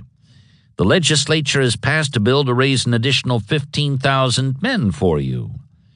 Lee did not seem heartened by the news. "Passing resolutions is kindly meant," he replied with a bow, "but getting the men is another matter." He paused, and in that moment his eyes brightened. "Yet if I had 15,000 fresh troops, things would look very different," he said. Hope died hard in Lee, whose resolution was shared by those around him. "My faith in this old army is unshaken," a young staff colonel wrote his sweetheart at the time, adding, "Like a brave old lion brought to bay at last, it is determined to resist to the death, and, if die it must, to die game. But we have not quite made up our minds to die, and if God will help us, we shall yet prove equal to the emergency." In essence, that was the view Jefferson Davis applied to the whole Confederacy. He had never embraced the notion that without allies the South could win an offensive war against the North. But this was not to say that her people could not confirm her independence for all time, provided they stood firm in the conviction that sustained their forebears in the original Revolution. What had worked for that other infant nation would work for this one. Moreover, once its enemy came to understand that defeat did not necessarily mean submission, that nothing much short of annihilation could translate conquest into victory, a nation willing to die game was unlikely to have to die at all. That had been at the root of his November claim that not the fall of Richmond, nor Wilmington, nor Charleston, nor Savannah, nor Mobile, nor of all combined, can save the enemy from the constant and exhaustive drain of blood and treasure, which must continue until he shall discover that no peace is attainable unless based on the recognition of our indefeasible rights. Since then, Savannah had fallen, and Wilmington and Charleston were directly threatened, as Mobile had been for the past 6 months, and Richmond had been from the outset. Yet even here there was comfort for those who saw as Davis and Lee's young colonel did. As the odds lengthened, the margin for choice narrowed. The grimmer the prospect, the readier the people would be to accept their leader's view that resolution meant survival. Or so he believed, at any rate. After all, the only alternative was surrender, and he considered them no more ready for that than he was, now or ever. Throughout January, while Sherman reposed in Savannah, letters and telegrams with the familiar signature Jeffn Davis went out to Beauregard, Taylor, Bragg, and Hardee, as well as to the governors of North and South Carolina, Georgia, Alabama, and Mississippi, urging mutual support in the present crisis and vigorous preparation for the day when the tiger unsheathed his claws and started north. Not even Kirby Smith, remote and all but inaccessible, was overlooked as a possible source of borrowed strength. Under these circumstances, Davis wrote him, stressing the massive federal shift of troops from west to east, I think it advisable that you should be charged with military operations on both banks of the Mississippi, and that you should endeavor as promptly as possible to cross that river with as large a force as may be prudently withdrawn. Nothing was likely to come of this, nor did it. Yet when Hood showed up the following month, big with his plan for recruiting volunteers in his adoptive Texas, Davis gladly approved the mission and sent him on his quixotic way, reduced to his previous rank of lieutenant general. Another defeated hero who returned at the same time, Raphael Semmes, was also welcomed and employed. Crossing the Atlantic in late October, 4 months after he fought and lost the famous Channel duel off Cherbourg, he landed at Matamoros, Mexico, then worked his way on a wide swing east from Brownsville to his home in Mobile, where he rested before pushing on to Richmond, saddened by the devastation he saw had been visited on the land since his departure in the summer of '61. Promoted to Rear Admiral, he was given command of the James River Squadron, though Davis in turn was saddened by his inability to award the former captain of the Alabama with anything more substantial than 3 small ironclads and 5 wooden gunboats, which collectively were no match for a single enemy monitor, and in fact could do little more than support the forts and batteries charged with guarding the water approach to the capital in their rear. Intent as he was on gathering and bracing his scattered and diminished armies for the shock of an Eastern Armageddon, Davis had the still harder concomitant task of preparing the nation at large for survival after the defeat made probable by the odds. He too was a military realist in his way, and as such he knew that far more important than the loss of any battle, even one on such a promised cataclysmic scale as this, was the possible loss of the will to fight by those behind the lines. There was where wars were ultimately won or lost, and already there were signs that this will, though yet unbroken, was about to crumble. It is not unwillingness to oppose the enemy, Governor McGraw informed him from threatened South Carolina, but a chilling apprehension of the futility of doing so which affects the people. Just so, and Davis took as his chief responsibility as the people's leader the task of replacing this chill with the warmth of resolution. Whatever the odds, whatever the losses, he believed that so long as they had that, to anything like the degree that he possessed it, their desperate bid for membership in the family of nations could never be annulled.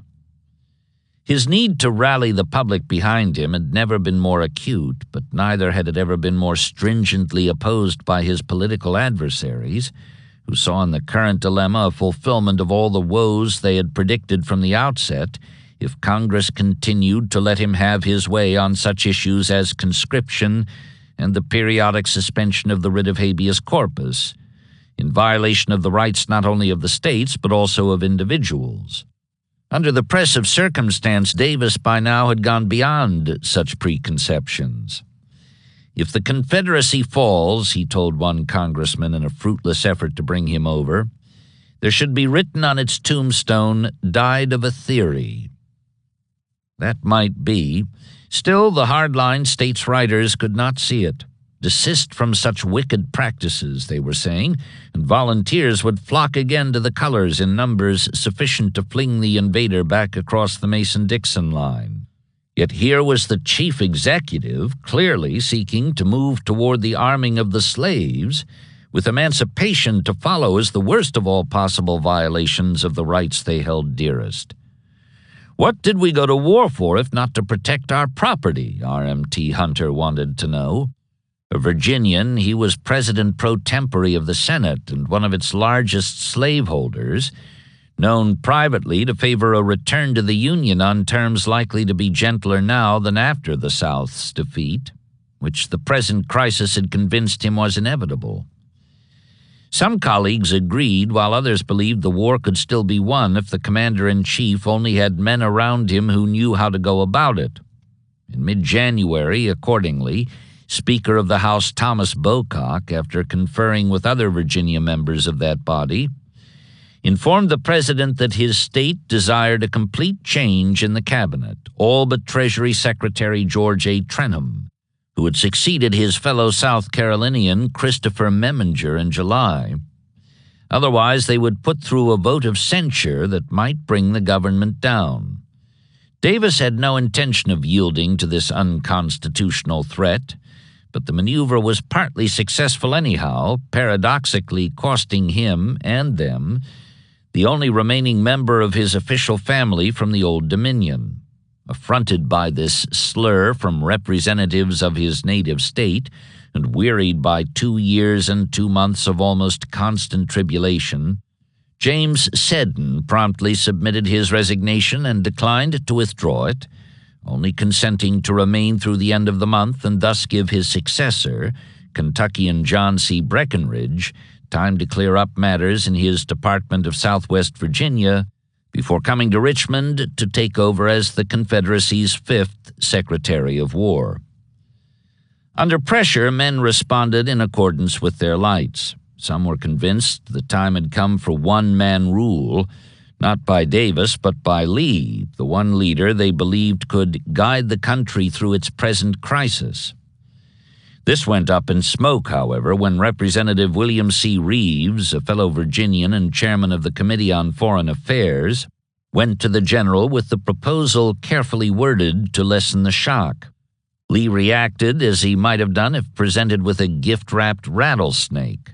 Not only did he consider this man-on-horseback scheme a reflection on his loyalty as a soldier and a citizen, he also sent back word by Reeves that if the president could not save the country, no one could. Others were busy on their own. One-time U.S. Supreme Court Justice John A. Campbell of Alabama, for example, having failed to stave off war by his negotiations with Seward over Sumter 4 years back, was in correspondence with a former associate, Supreme Court Justice Samuel Nelson of New York, proposing to visit him in Washington and confer, a confidant noted, with a view to ascertaining whether there is any way of putting an end to the war and suggesting conference, if Judge Nelson thinks it may lead to any good result, to be held by Judge Campbell with Mr. Stanton or one or two other leading men. Supporters of Joe Johnston also stepped up their clamor for his reinstatement at this time, partly as a way of striking at the administration, while some among them favored more drastic methods. One solution which I have heard suggested, a War Department official confided in his diary, is an entire change of the executive by the resignation of the president and vice president. This would make Hunter, as president of the Senate, the president, would really make Lee commander-in-chief and would go far to restore lost confidence. Davis was spared at least one measure of exacerbation through this period by the absence of his longtime stump opponent Henry Stuart Foote, who had defeated him in a Mississippi race for governor 10 years before the war, but now represented a Tennessee district in Congress, where he fulminated alternately against the Yankees and the government. Arrested in early January while trying to cross the Potomac, he announced that he had been on his way to Washington to sue for peace and deliver his people from despotism. On his release, a vote to expel him from the House having failed for lack of a 2/3 majority, he struck out again. This time he made it all the way to Canada, only to find that no federal authority would treat with him. Whereupon he sailed for London and there issued a manifesto calling on his constituents to secede from the Confederacy and again find freedom in the Union. Good riddance, friends of the president said.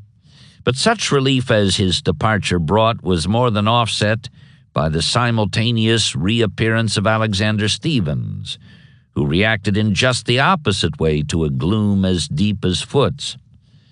Instead of entering, he emerged from exile to lead a headlong attack on the administration, not only for its failure to check Sherman's march through his beloved Georgia, but also for all its previous sins of omission and commission.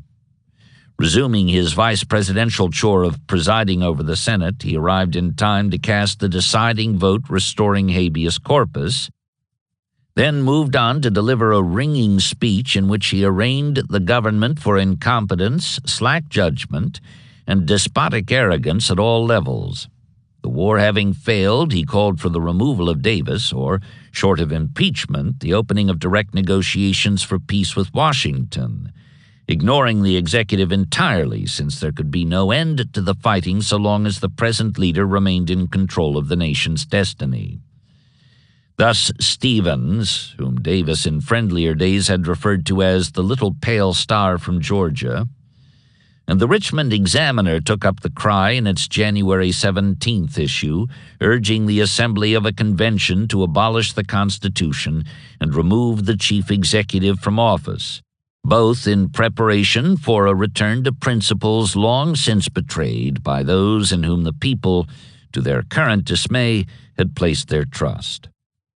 On that same day, Virginia's General Assembly passed and sent to the President a resolution calling for the appointment of R.E. Lee as commander of all the Confederate armies, on grounds that this would promote their efficiency, reanimate their spirit, and inspire increased confidence in the final success of our arms. Though Davis saw the request as an attempt to infringe on his constitutional designation as commander-in-chief, he handled the matter tactfully in a letter to Lee, asking whether he wished to undertake this larger duty while retaining command of the Army of Northern Virginia. Lee promptly replied that he did not. "If I had the ability, I would not have the time. I am willing to undertake any service to which you think proper to assign me, but I do not wish you to be misled as to the extent of my capacity." This was written on January 19th, but Davis had known so well what Lee would say that he had not waited for an answer. His letter of response to the Assembly had gone out the day before, thanking the members for their suggestion, as well as for the uncalculating, unhesitating spirit with which Virginia has, from the moment when she first drew the sword, consecrated the blood of her children and all her natural resources to the achievement of the object of our struggle. He assured them that whenever it shall be found practicable by General Lee to assume command of all the armies of the Confederate States, without withdrawing from the direct command of the Army of Northern Virginia, I will deem it promotive of the public interest to place him in such command, and will be happy to know that by doing so I am responding to your expressed desire. That more or less took care of that, or should have, except that the issue would not die. While the Virginians were framing their request, the Confederate Senate, by a 14-2 vote, January 16th, passed a resolution not only favoring Lee's elevation to General-in-Chief, but also proposing that Beauregard take charge in South Carolina and that Johnston be restored to command of the Army of Tennessee. Verena Davis was indignant at this attempt to clip her husband's presidential wings. "If I were he," she told one cornered senator, "I would die or be hung before I would submit to the humiliation that Congress intended him." Davis himself had no intention of complying with the resolution, which landed on his desk a few days later. For one thing, he had just disposed of the Lee question, at least to his and the general's satisfaction, and Beauregard was already slated to assume the recommended post on his return from Mississippi, where he was busy turning Hood's army over to Richard Taylor. As for Johnston, Davis was presently engaged in composing a 5,000-word survey of that other Virginian's war career, from First Manassas to Peachtree Creek, a thorny indictment rounded off with a brief summation. "My opinion of General Johnston's unfitness for command has ripened slowly and against my inclination into a conviction so settled that it would be impossible for me again to feel confidence in him as the commander of an army in the field." Moreover, the lengthy document would close with a final cutting answer to those critics who sought to curtail the chief executive's military prerogatives. "The power to assign generals to appropriate duties is a function of the trust confided in me by my countrymen. That trust I have ever been ready to resign at my country's call, but while I hold it, nothing shall induce me to shrink from its responsibilities or to violate the obligations it imposes." He would not bow to the three-count resolution. However, now that Lee's deferential reply to the recent feeler had been received, He saw a chance for a compromise that would cost him nothing, either in principle or in practical application, yet would serve to placate his congressional foes, at least in part, and would also, as the Virginia members put it, inspire increased confidence in the final success of our arms.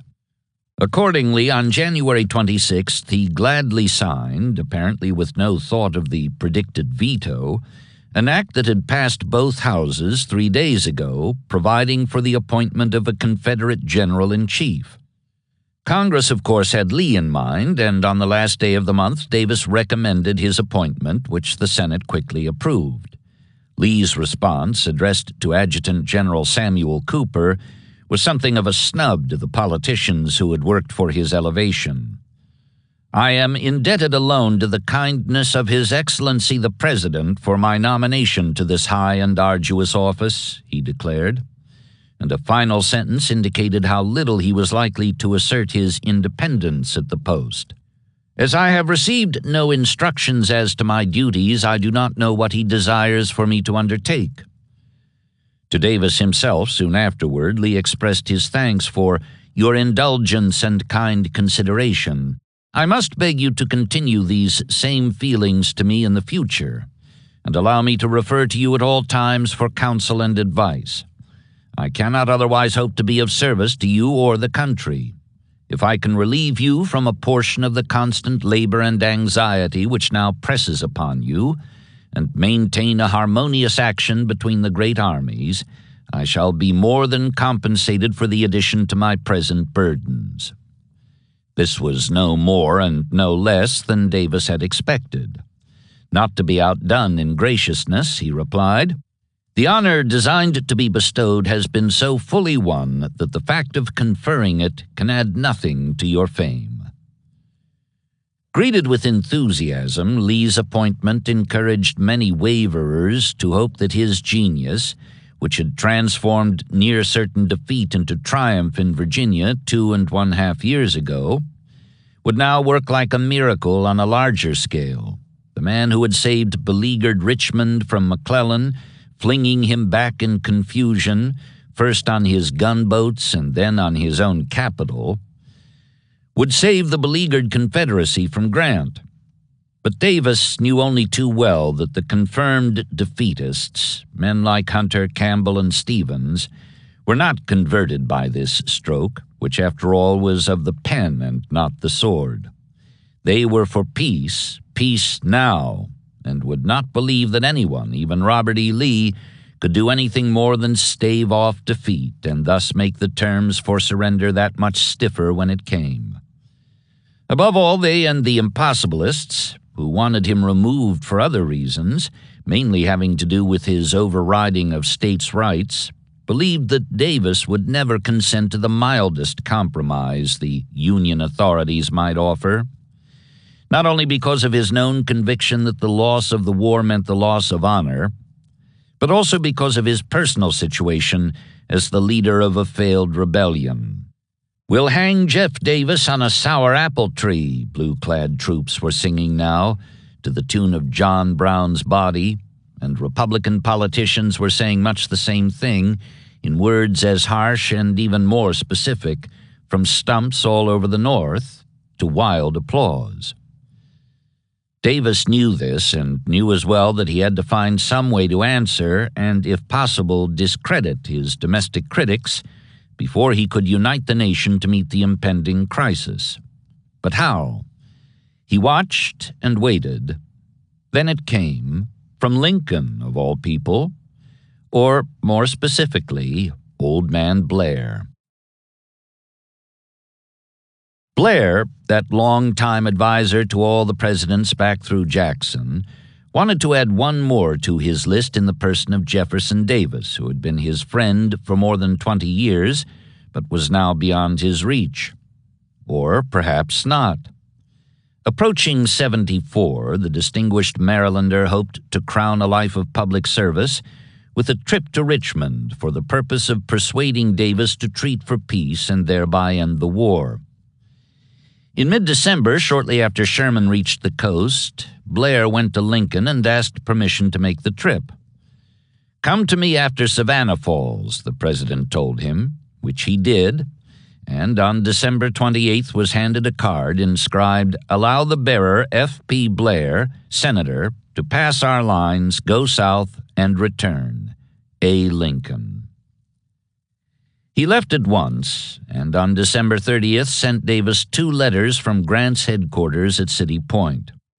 One was brief, requesting admission to the Confederacy to search for some title papers missing since Jubal Early's July visit to his home in Silver Spring. The other, considerably longer, remarked that the first would serve as a cover for his true purpose, which was to unbosom my heart frankly and without reserve on matters regarding the state of affairs of our country. He was wholly unaccredited, he said, but he hoped to offer certain suggestions he believed would be of interest. There were delays. Davis recognized another peace feeler, and though he did not expect to find anything advantageous in the exchange under present circumstances, he knew that a refusal to see the Washington emissary was apt to bring still heavier charges of intransigence on his head. Besides, his wife encouraged the visit for old times' sake. In the end, he wrote the elder statesman to come on, and Blair did. Lodged unregistered at the Spotswood on January 12th, he came that evening to the White House, where Mrs. Davis met him with a hug. Alone with Davis in the presidential study, he elaborated on what he had meant by suggestions. In brief, his plan was for the North and South to observe a cessation of hostilities for such time as it might take to drive the French and their puppet Maximilian out of Mexico, possibly with none other than Jefferson Davis in command of the Joint Expeditionary Force. After which the 2 former combatants, flushed with victory from their common vindication of the Monroe Doctrine, could sit down and discuss their various differences in calm and dignity. Davis did not think highly of the plan, mainly because it sounded to him like one of Seward's brainstorms concocted for some devious purpose. Blair replied that the crafty New Yorker had had and would have no part in the matter. The transaction is a military transaction and depends entirely on the commander-in-chief. Whatever Seward's shortcomings, which admittedly were many, Lincoln was altogether trustworthy, Blair declared. Davis said he was glad to hear it. In point of fact, he added, he was willing now, and always had been, to enter into negotiations for ending the war by this or any other honorable method, and in demonstration of his sincerity, he drafted a letter for Blair to take back and show Lincoln. "Notwithstanding the rejection of our former offers," the letter read in closing, "I would, if you could promise that a commission, minister, or other agent would be received, appoint one immediately, and renew the effort to enter into a conference with a view to secure peace to the 2 countries." Back in Washington, Blair had a second interview with Lincoln on January 18th. After giving him Davis's letter to read, he reported that he had seen a number of prominent Confederates in the Southern capital, many of them friends of long standing, and had found them for the most part despondent about the outcome of the war.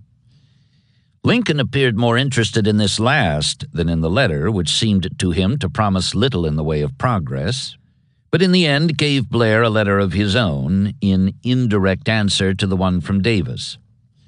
"You may say to him that I have constantly been, am now, and shall continue ready to receive any agent whom he or any other influential person now resisting the national authority may informally send to me with the view of securing peace to the people of our one common country."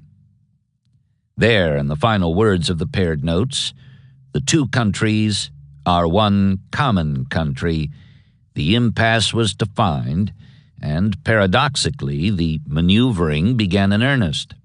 Not so much between the 2 leaders, though there was of course that element in what followed, as between them and their respective home front adversaries. Blair went back to Richmond 4 days later, then returned, his part complete, and newspapers north and south began to speculate frantically on what might come of the old man's go-between travels back and forth. Southern journalists accused Davis of near treason for having entertained a foreign enemy in the White House, while those who were for peace at almost any price expressed fears that he had rejected an offer to end the war on generous terms. Conversely, up in Washington, the Jacobins set up a hue and cry that Lincoln was about to stop the fighting just short of the point where they could begin to exact the vengeance they saw as their due from the rebellion. Each of the two presidents thus had much to fret him while playing their game of high-stakes international poker, and they functioned in different styles, different not only from each other, but also different each from what he had been before. During this diplomatic interlude, Lincoln and Davis, fox and hedgehog, swapped roles. Lincoln remained prickly and unyielding, almost stolid, though always willing to engage on his own terms as he defined them. It was Davis who was foxy, secretive, and shifty, quick to snap. He began by inviting the vice president to a consultation, their first since the government moved to Richmond nearly 4 years ago, at which he showed him Lincoln's letter, reviewed its background, and requested an opinion. Stevens replied that he thought the matter should be pursued, at least so far as to obtain, if possible, a conference upon the subject. Asked for recommendations on the makeup of the proposed commission, he suggested the chief executive as the most effective member, then added the names of several men who were known to be as strong for peace as he was, including John A. Campbell, the former Supreme Court Justice, now Assistant Secretary of War. Davis thanked him for his time and trouble, and next day, January 25th, summoned the chosen three to his office. They were Campbell, Robert Hunter, who presided over the Senate as President pro tem in the Vice President's frequent absences, and Stevens himself. The frail Georgian protested but was overruled, and all three were handed their instructions. In conformity with the letter of Mr. Lincoln, of which the foregoing is a copy, you are requested to proceed to Washington City for an informal conference with him upon the issues involved in the existing war and for the purpose of securing peace to the two countries. There again were the critical words, two countries. Judah Benjamin in the original draft had written, for conference with him upon the subject to which it relates, but Davis had made the revision, not wanting to leave the trio of known submissionists any leeway when they reached the conference table. He knew well enough how little was likely to come of the effort with this stipulation attached, though he did not go into that at present. He merely informed the commissioners that they would set out 4 days from now, on Sunday the 29th, passing beyond the farthest Petersburg outworks under a flag of truce, presumably bound for Washington and to talk with Lincoln about the chances of ending the war without more bloodshed. 3. And so it was. Due east of Petersburg on that designated Sunday, near the frost-rimed scar of the crater, a white flag appeared on the rebel parapet, and a messenger came over with a letter addressed to Lieutenant General U.S. Grant. Word spread up and down the opposing lines that something was up, something important from the look of things, something that maybe had to do with peace. As it turned out, there was plenty of time for speculation.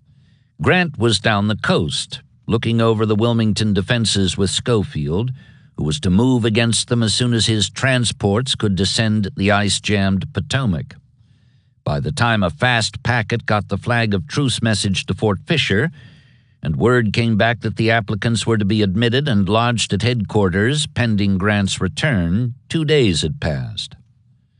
Then at last, on the final afternoon in January, a carriage bearing the three would-be commissioners came rolling out the Jerusalem plank road, which was lined with gray-clad soldiers and civilians, and on to an opening in the works, which were crowded left and right as far as the eye could follow, northward to the Appomattox and south toward Fort Hell and Fort Damnation, with spectators who jammed the parapets for a look at what some were saying meant an end to all the killing. Across the way, the Union works were crowded too, and when the carriage turned and began to jolt eastward over the shell-pocked ground between the trenches, A roar of approval went up from opposite sides of the line of battle. "Our men cheered loudly," Meade would write his wife that night, "and the soldiers on both sides cried out lustily, 'Peace, peace.'" Blue and gray alike, west and east of that no-man's land the carriage rocked across, spokes twinkling in the sunlight, men swung their hats and hollered for all they were worth. Cheer upon cheer was given, a Federal artillerist would recall, extending for some distance to the right and left of the lines, each side trying to cheer the loudest. Peace on the brain appeared now to have spread like a contagion. Officers of all grades, from lieutenants to major generals, were to be seen flying in all directions to catch a glimpse of the gentlemen who were apparently to bring peace so unexpectedly. Grant had returned by then, and though he saw to it that the three Confederates were made comfortable on a headquarters steamer tied up at the City Point wharf, he was careful not to discuss their mission with them, which was just as well, since he received next morning a wire from the commander-in-chief warning against any slackening of vigilance or effort on his part. "Let nothing which is transpiring change, hinder, or delay your military movements or plans," Lincoln told him, and Grant replied, "There will be no armistice in consequence of the presence of Mr. Stevens and others within our lines. The troops are kept in readiness to move at the shortest notice if occasion should justify it." That afternoon, Major Thomas Eckert, who normally had charge of the War Department telegraph office in Washington, arrived with instructions from the President to interview the proposed commissioners. Seward was on his way to Fort Monroe, and Eckert was to send them there to talk with him, provided they would state in writing that they had come for the purpose Lincoln had specified. That is, with a view of securing peace to the people of our one common country. Eckert saw them that evening. One look at their instructions quickly convinced him the main condition was unmet. At 9:30 he wired Washington, "I notified them that they could not proceed." That seemed to be that. Another peace effort no sooner launched than sunk. Lincoln inclined to that view next morning, February 2nd, when he received a somewhat puzzled telegram Seward had sent last night from Fort Monroe. "Richmond party not here." Eckert's followed, explaining the holdup. Lincoln was about to recall them both, ending the mission, when Stanton came in with a message just off the wire from Grant. A long and earnest plea that negotiations go forward despite Eckert's disapproval. In it, the general seemed to have come under the influence of the contagion that infected his soldiers 2 days ago, while they watched the rebel carriage approach their lines. He had had a letter from and a brief talk with 2 of the Confederates, following Eckert's refusal to let them proceed, and he had been favorably impressed. "I will state confidentially, but not officially, to become a matter of record," he wired Stanton, "that I am convinced upon conversation with Messrs. Stevens and Hunter that their intentions are good and their desire sincere to restore peace and union. I fear now their going back without any expression from anyone in authority will have a bad influence." He himself did not feel free to treat with them, of course. "I am sorry, however, that Mr. Lincoln cannot have an interview with the 2 named in this dispatch, if not all 3 now within our lines. Their letter to me was all the President's instructions contemplated to secure their safe conduct if they had used the same language to Major Eckert." For Lincoln, this put a different face on the matter. He got off 2 wires at once. One was to Seward, instructing him to remain where he was. The other was to Grant. "Say to the gentlemen I will meet them personally at Fortress Monroe as soon as I can get there." He left within the hour, not even taking time to notify his secretary or any remaining member of his cabinet, and by nightfall was with Seward aboard the steamer River Queen, riding at anchor under the guns of Fort Monroe. The rebel commissioners were on a nearby vessel, also anchored in Hampton Roads. Seward had not seen them yet, and Lincoln sent word that he would receive them next morning in the Queen's saloon. His instructions to the Secretary of State had been brief and to the point.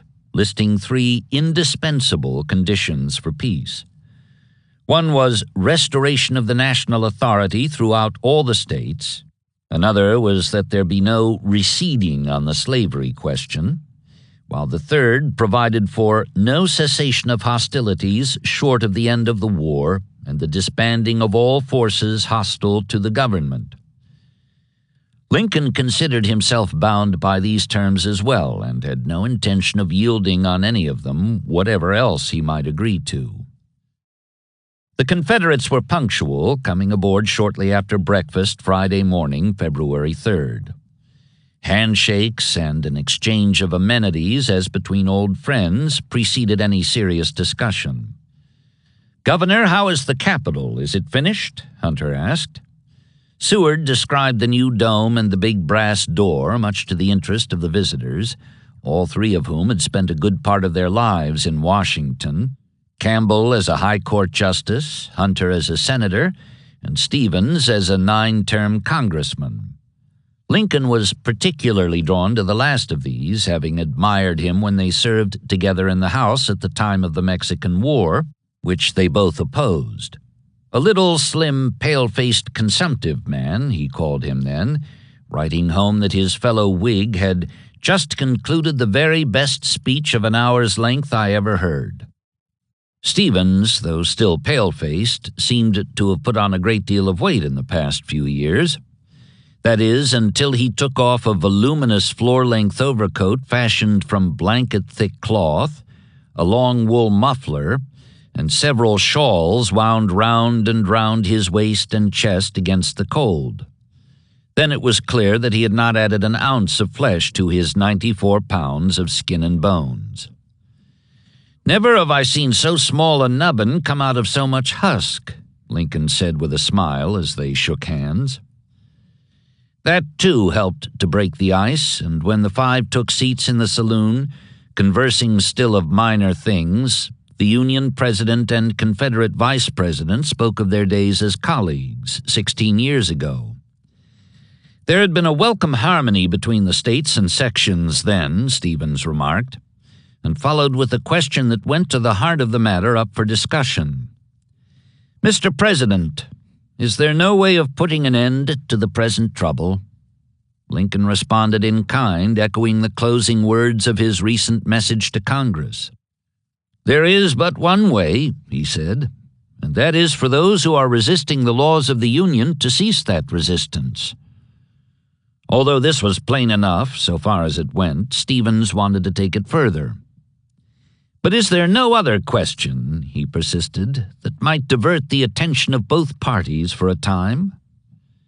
Lincoln saw that the Georgian was referring to the Mexico scheme, about which he himself had known nothing until Blair's return from Richmond, and declared that it had been proposed without the least authority from him.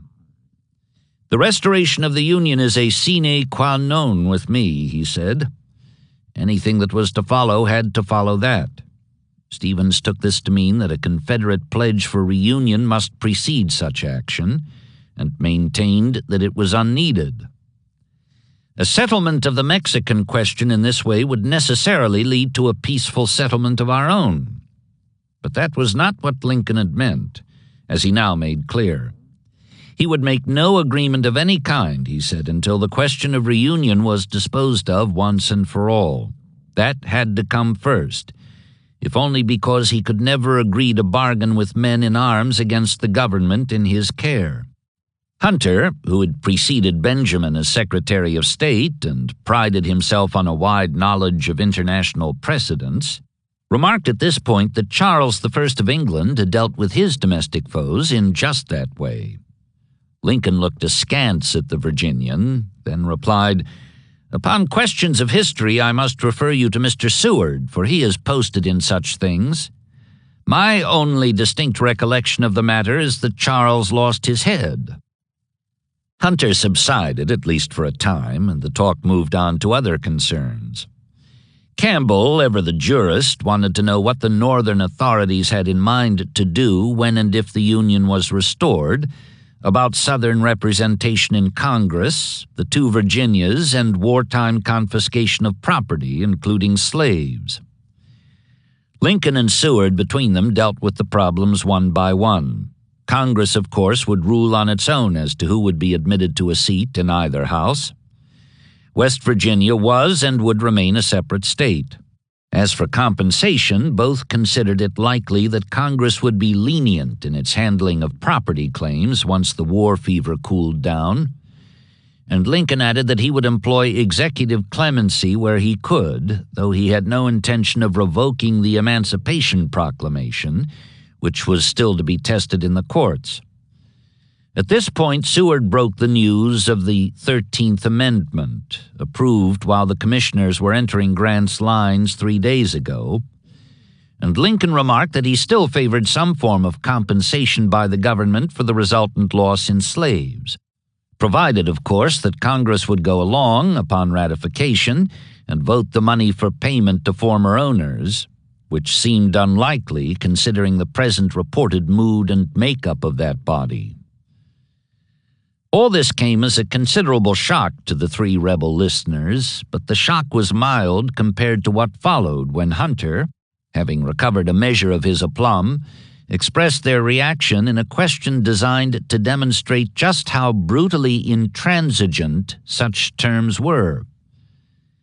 "Mr. President, if we understand you correctly, you think that we of the Confederacy have committed treason, that we are traitors to your government, that we have forfeited our rights and are proper subjects for the hangman. Is that not about what your words imply?" There was a pause while they waited for Lincoln's answer, and presently he gave it. "Yes," he said, "you have stated the proposition better than I did. That is about the size of it." That remained about the size of it throughout the 4-hour exchange in the River Queen saloon. He was unyielding, and though he told a couple of tension-easing stories, causing Hunter to observe with a wry smile, "Well, Mr. Lincoln, we have about concluded that we shall not be hanged as long as you are president, if we behave ourselves," the most he offered was a promise to use executive clemency when the time came, so far at least as Congress would allow it. The Confederates, bound as they were by their own leader's two countries stipulation, could offer quite literally nothing at all, and so the conference wound down to a close.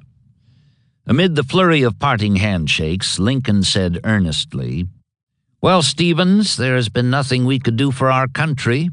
Is there anything I can do for you personally?" Little Alec, once more immured within his bulky overcoat and wrappers, shook his head. "Nothing," he said, but then he had a thought. "Unless you can send me my nephew who has been for 20 months a prisoner on Johnston's Island." Lincoln brightened at the chance. "I'll be glad to do it. Let me have his name."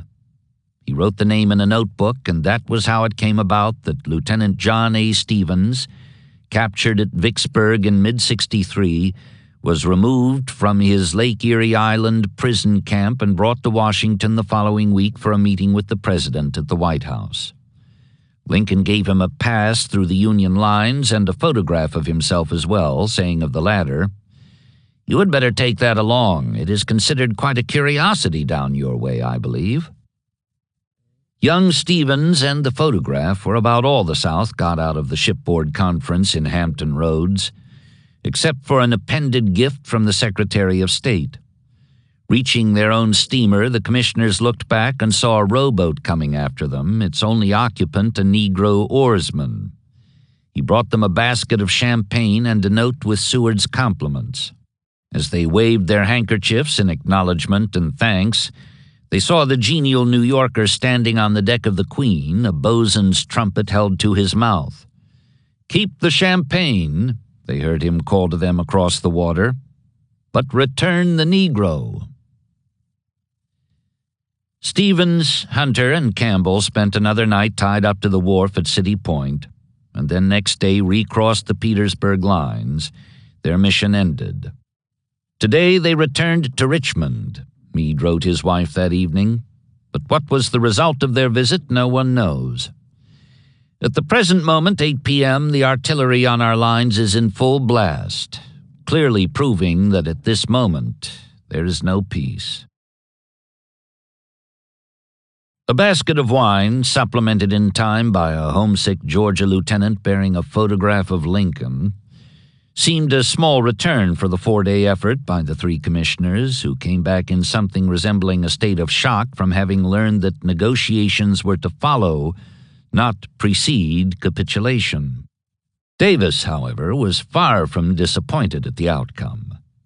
His double-barreled purpose, to discredit the submissionists and unite the country behind him by having them elicit the Northern leaders' terms for peace, had been fulfilled even beyond a prediction made in the local Inquirer while the conference was in progress down the James.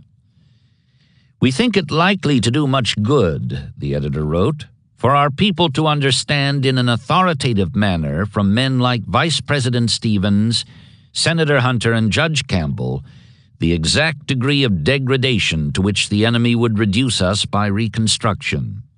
We believe that the so-called mission of these gentlemen will teach our people that the terms of the enemy are nothing less than unconditional surrender."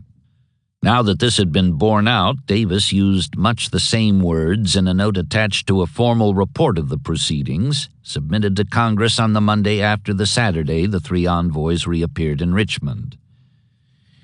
"The enemy refused to enter into negotiations with the Confederate States or with any of them separately, or to give to our people any other terms or guarantees than those which the conqueror may grant, or to permit us to have peace on any other basis than our unconditional submission to their rule."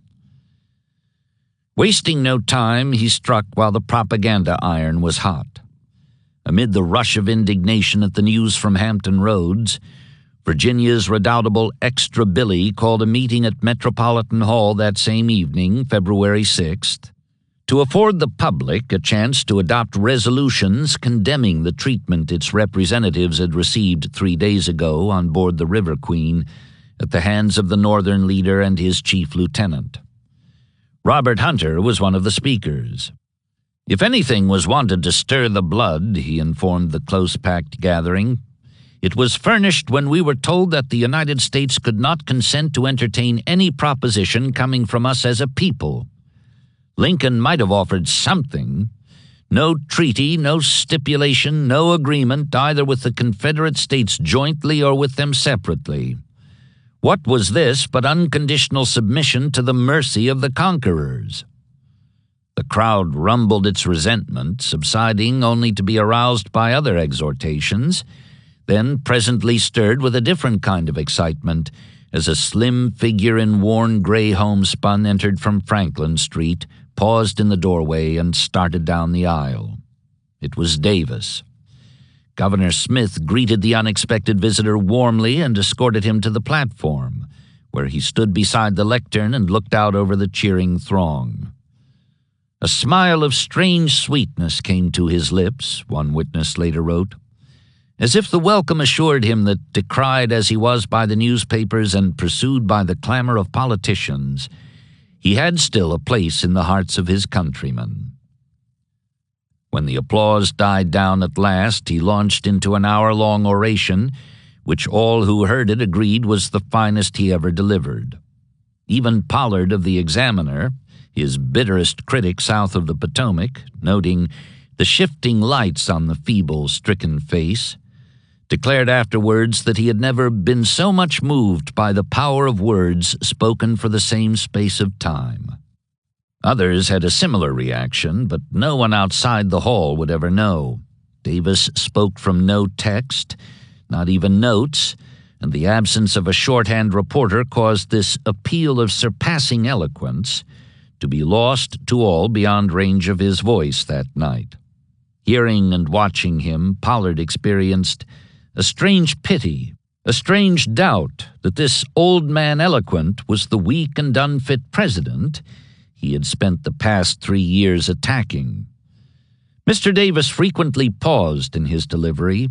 His broken health admonished him that he was attempting too much, but frequent cries of "Go on!" impelled him to speak at a length which he had not at first proposed. He spoke with an even, tuneful flow of words, spare of gestures. His dilated form and a voice, the lowest notes of which were distinctly audible, and which anon rose as a sound of a trumpet, were yet sufficient to convey the strongest emotions and to lift the hearts of his hearers to the level of his grand discourse. Apparently the speech was in part a repetition of those he had made last fall en route through Georgia and the Carolinas, in an attempt to whip up the flagging spirits of a people distressed by the loss of Atlanta. Now, as then, he praised the common soldier, decried the profiteer, and expressed the conviction that if half the absent troops would return to the ranks, no force on earth could defeat the armies of the South.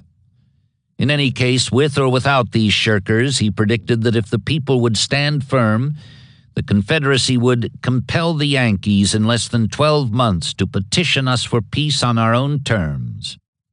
The darker the hour, the greater the honor for having survived it, and above all, the deeper the discouragement of the enemy for his failure to bring a disadvantaged nation to its knees.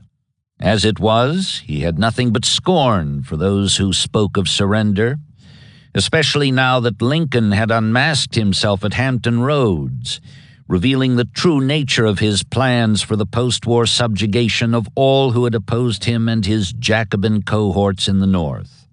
The alternative to continued resistance was unthinkable.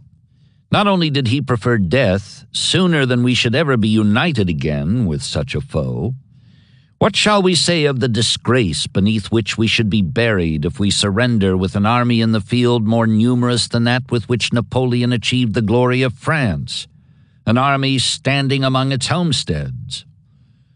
All this he said and more in response to enthusiastic urgings from the crowd before he reached the ringing peroration. Let us then unite our hands and hearts, lock our shields together, and we may well believe that before another summer solstice falls upon us, it will be the enemy who will be asking us for conferences and occasions in which to make known our demands. There followed a series of patriotic rallies featuring speakers who took their cue from this lead-off address by the President in Metropolitan Hall. 3 days later, at the African Church, requisitioned for the occasion because of its vast capacity, Hunter once more described how Lincoln had turned from propositions of peace with cold insolence, and told his indignant listeners, "I will not attempt to draw a picture of subjugation.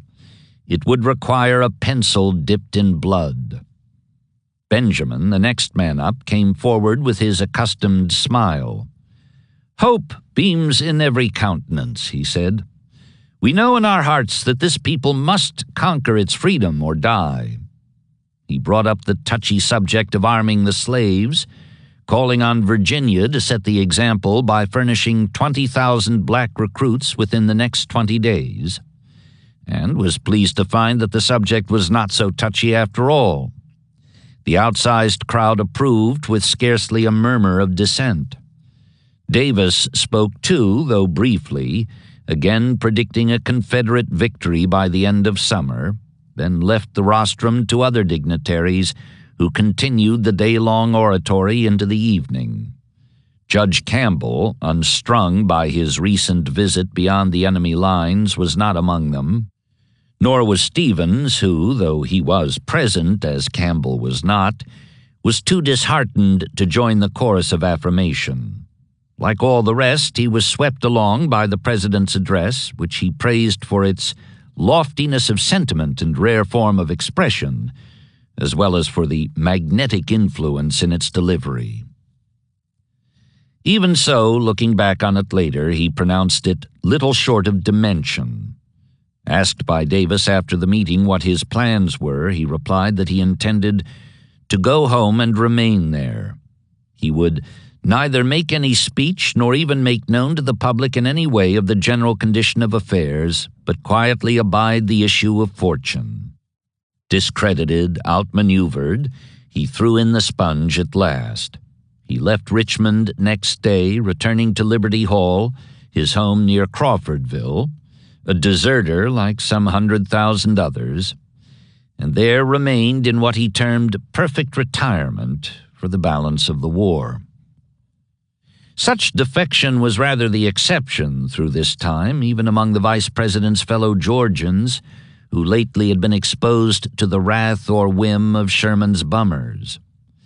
Howell Cobb, whose plantation had been gutted on specific orders from the red-haired destroyer himself, spoke fervently in Macon that same week, calling on the people to unite behind their government, which he said could never be conquered if they held firm. "Put me in my grave," he cried, "but never put on me the garments of a submissionist." Benjamin Hill followed Stevens back to their native state, but for a different purpose.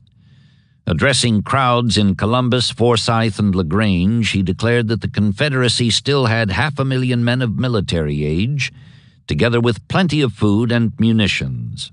All it lacked was the will to win. "If we are conquered, subjugated, disgraced, ruined," the senator asserted with a figurative sidelong glance at Joe Brown in Milledgeville and Little Alec in nearby Liberty Hall, "it will be the work of those enemies among us who will accomplish that work by destroying the faith of our people in their government." Robert Toombs, the fieriest Georgian of them all, emerged from his Achilles sulk to assume the guise of Nestor in reaction to the news from Hampton Roads. All that was needed was resolution, a recovery of the verve that had prevailed in the days when he himself was in the field, he told a wrought-up audience in Augusta. "We have resources enough to whip 40 Yankee nations," he thundered, "if we could call back the spirit of our departed heroes." Similarly, in North Carolina, even so confirmed an obstructionist as Zeb Vance came over when he learned of Lincoln's terms for acceptance of the South's surrender. In response, the governor issued a mid-February proclamation calling for all Tar Heels to assemble in primary meetings in every county in the state and let the whole world, and especially our enemies, see how a free people can meet a proposition for their absolute submission. Great God! Is there a man in all this honorable, high-spirited, and noble commonwealth so steeped in every conceivable meanness, so blackened with all the guilt of treason, or so damned with all the leprosy of cowardice as to say, "Yes, we will submit to this," whilst there yet remains 500,000 men amongst us able to resist? Should we willfully throw down an organized government, disband our still powerful armies, and invite all these fearful consequences upon our country, we would live to have our children curse our gray hairs for fastening our dishonor upon them. Editors formerly critical of practically everything Davis did or stood for, especially during the 20 months since Gettysburg and the fall of Vicksburg, now swung abruptly to full support of his administration, as if in admission of their share in reducing public morale to so low a point that Lincoln felt he could afford to spurn all overtures for peace except on terms amounting to unconditional surrender. Formerly gloomy, they turned hopeful, claiming to find much that was encouraging in the current military situation. Nil Desperandum, writing in the Inquirer, pointed out that less of the Confederacy was actually occupied by the enemy now than there had been 2 years ago. Sherman had marched through it, true enough, but had not garrisoned or held what he traversed, except for Savannah, where he had been obliged to stop and catch his breath. What was more, he had not really whipped anyone en route, according to the Georgia humorist Charles H. Smith, who signed himself Bill Arp. Didn't the rebellion close right up behind him like shit in a pair of waffle irons? Pollard of the Examiner agreed. His campaign comes to naught if he cannot reach Grant. Nothing left of it but the brilliant zigzag of a raid, vanishing as heat lightning in the skies. Clergymen throughout the South, of varied denominations, prepared to undertake a new crusade designed to reunite their congregations, along with any number of strayed sheep, in resistance to the unholy fate it now was clear the enemy had in mind to impose in the wake of their defeat.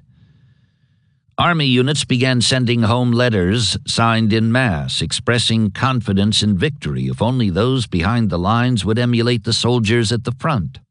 In response, 100 Mobile citizens established the League of Loyal Confederates, dedicated to the promotion of such support, and vowed to expand the society to cover every section of the nation, whether occupied or still free of blue contamination. Congress, too, was caught up in the fervor of the occasion. Indignant over Lincoln's reported terms at Hampton Roads, both houses voted overwhelmingly for a set of resolutions asserting that no alternative is left to the people of the Confederate States but a continuance of the war or submission to terms of peace, alike ruinous and dishonorable. The choice was plain, and Congress made it with no opposing vote in the Senate and only one in the House. Fighting would continue, the joint resolution declared, until the independence of the Confederate States shall have been established. Davis thus gained more than he had planned for when, at the urging of Old Man Blair, he first decided to send the trio of submissionists to confer with Lincoln on the prospect of securing peace to the two countries. Not only had they returned discredited, as he had expected and assured in their instructions, but the nature of their failure, made evident by Hunter when he repeated at rallies the harsh terms laid out for them aboard the River Queen, united the clashing factions within the Confederacy more effectively than any single event had done since far-off Chancellorsville. Elation had been the causative reaction then. Now it was indignation, quite as heady in emotion and even more cohesive in effect, since not to feel it was to confess a lack of honor sensible to insult. And yet there was a measure of elation, too, this cold first week in February, based on the simultaneous elevation of Lee as General-in-Chief, the replacement of Northrop with Isaac St. John as Commissary General, and the appointment of Breckinridge, even more popular as the hero of Newmarket than he had been as the South's favorite candidate in the presidential election that brought on the current struggle for independence, to the post vacated by Seddon, who was associated with all the military disasters that had occurred since he took office 2 long years ago. Men noted these administrative changes and found in them a cause for hope that the war, which Lincoln had just made clear would have to be fought to the finish, had taken a sharp turn for the better, at least in the way it would be run.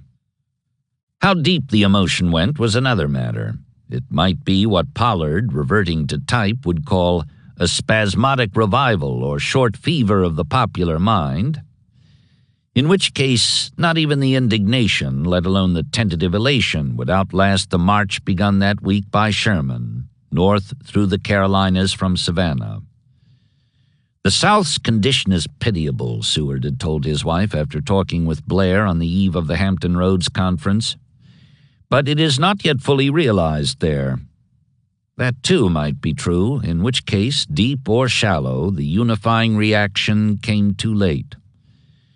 Davis had silenced his most vociferous critics, driving them headlong from the public view, but he knew well enough from hard experience that they were only waiting in the wings. One bad turn of fortune, left or right, would bring them back, stage center and full-voiced.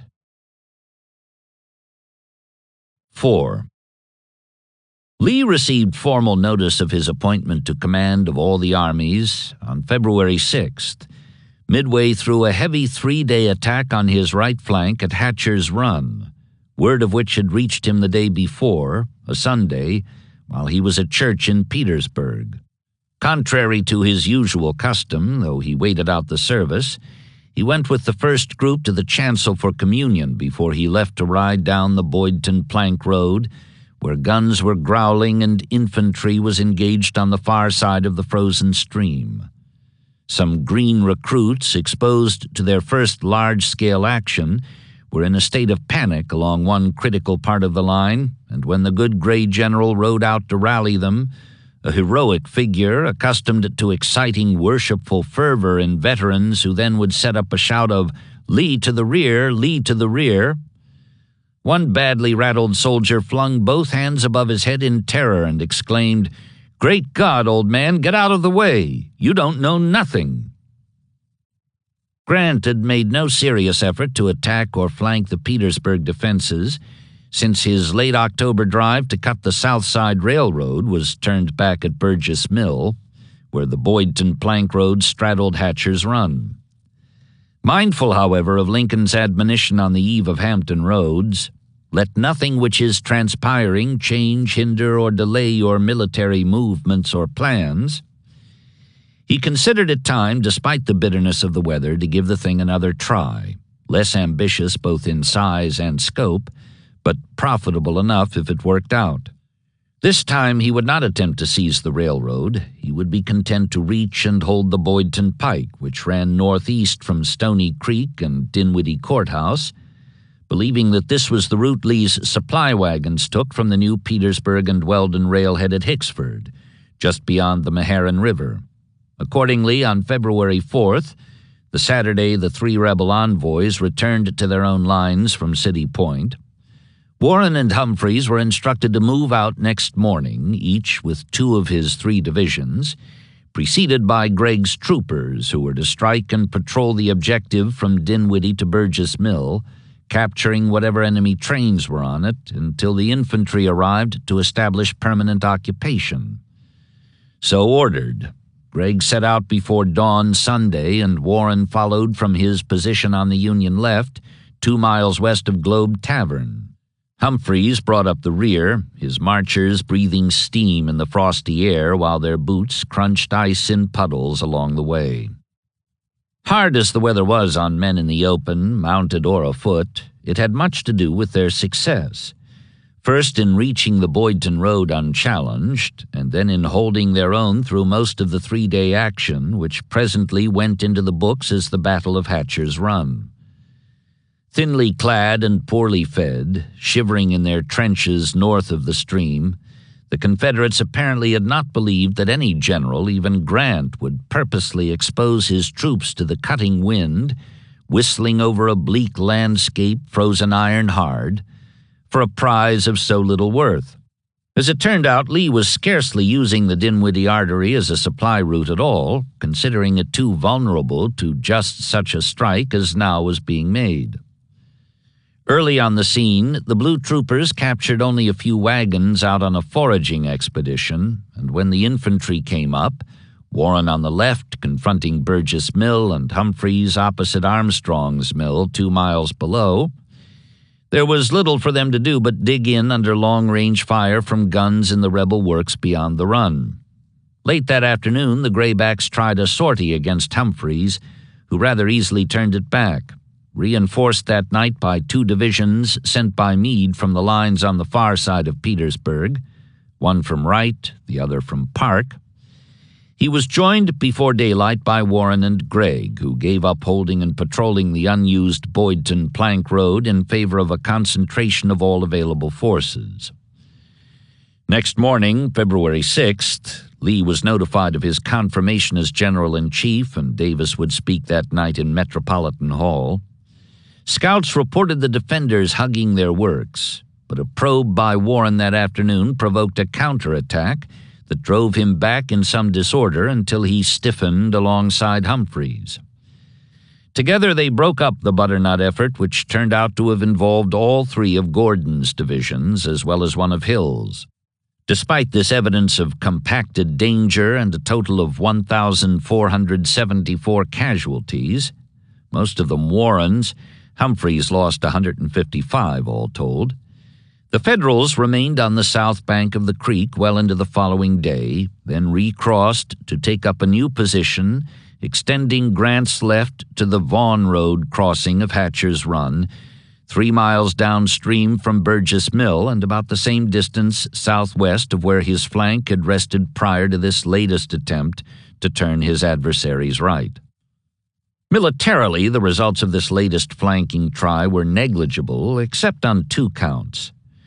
One was that it required a corresponding 3-mile extension of Lee's own line, now stretched to a length of more than 37 miles, exclusive of recurrent jogs and doublings, while the army that held it was reduced by casualties and desertion to a strength of 46,398, the number listed as present for duty, although many among them were too weak for anything more rigorous than answering roll call from their widespread posts along the fire step. The other negative outcome was the loss of John Pegram, the only professional among Gordon's 3 division commanders.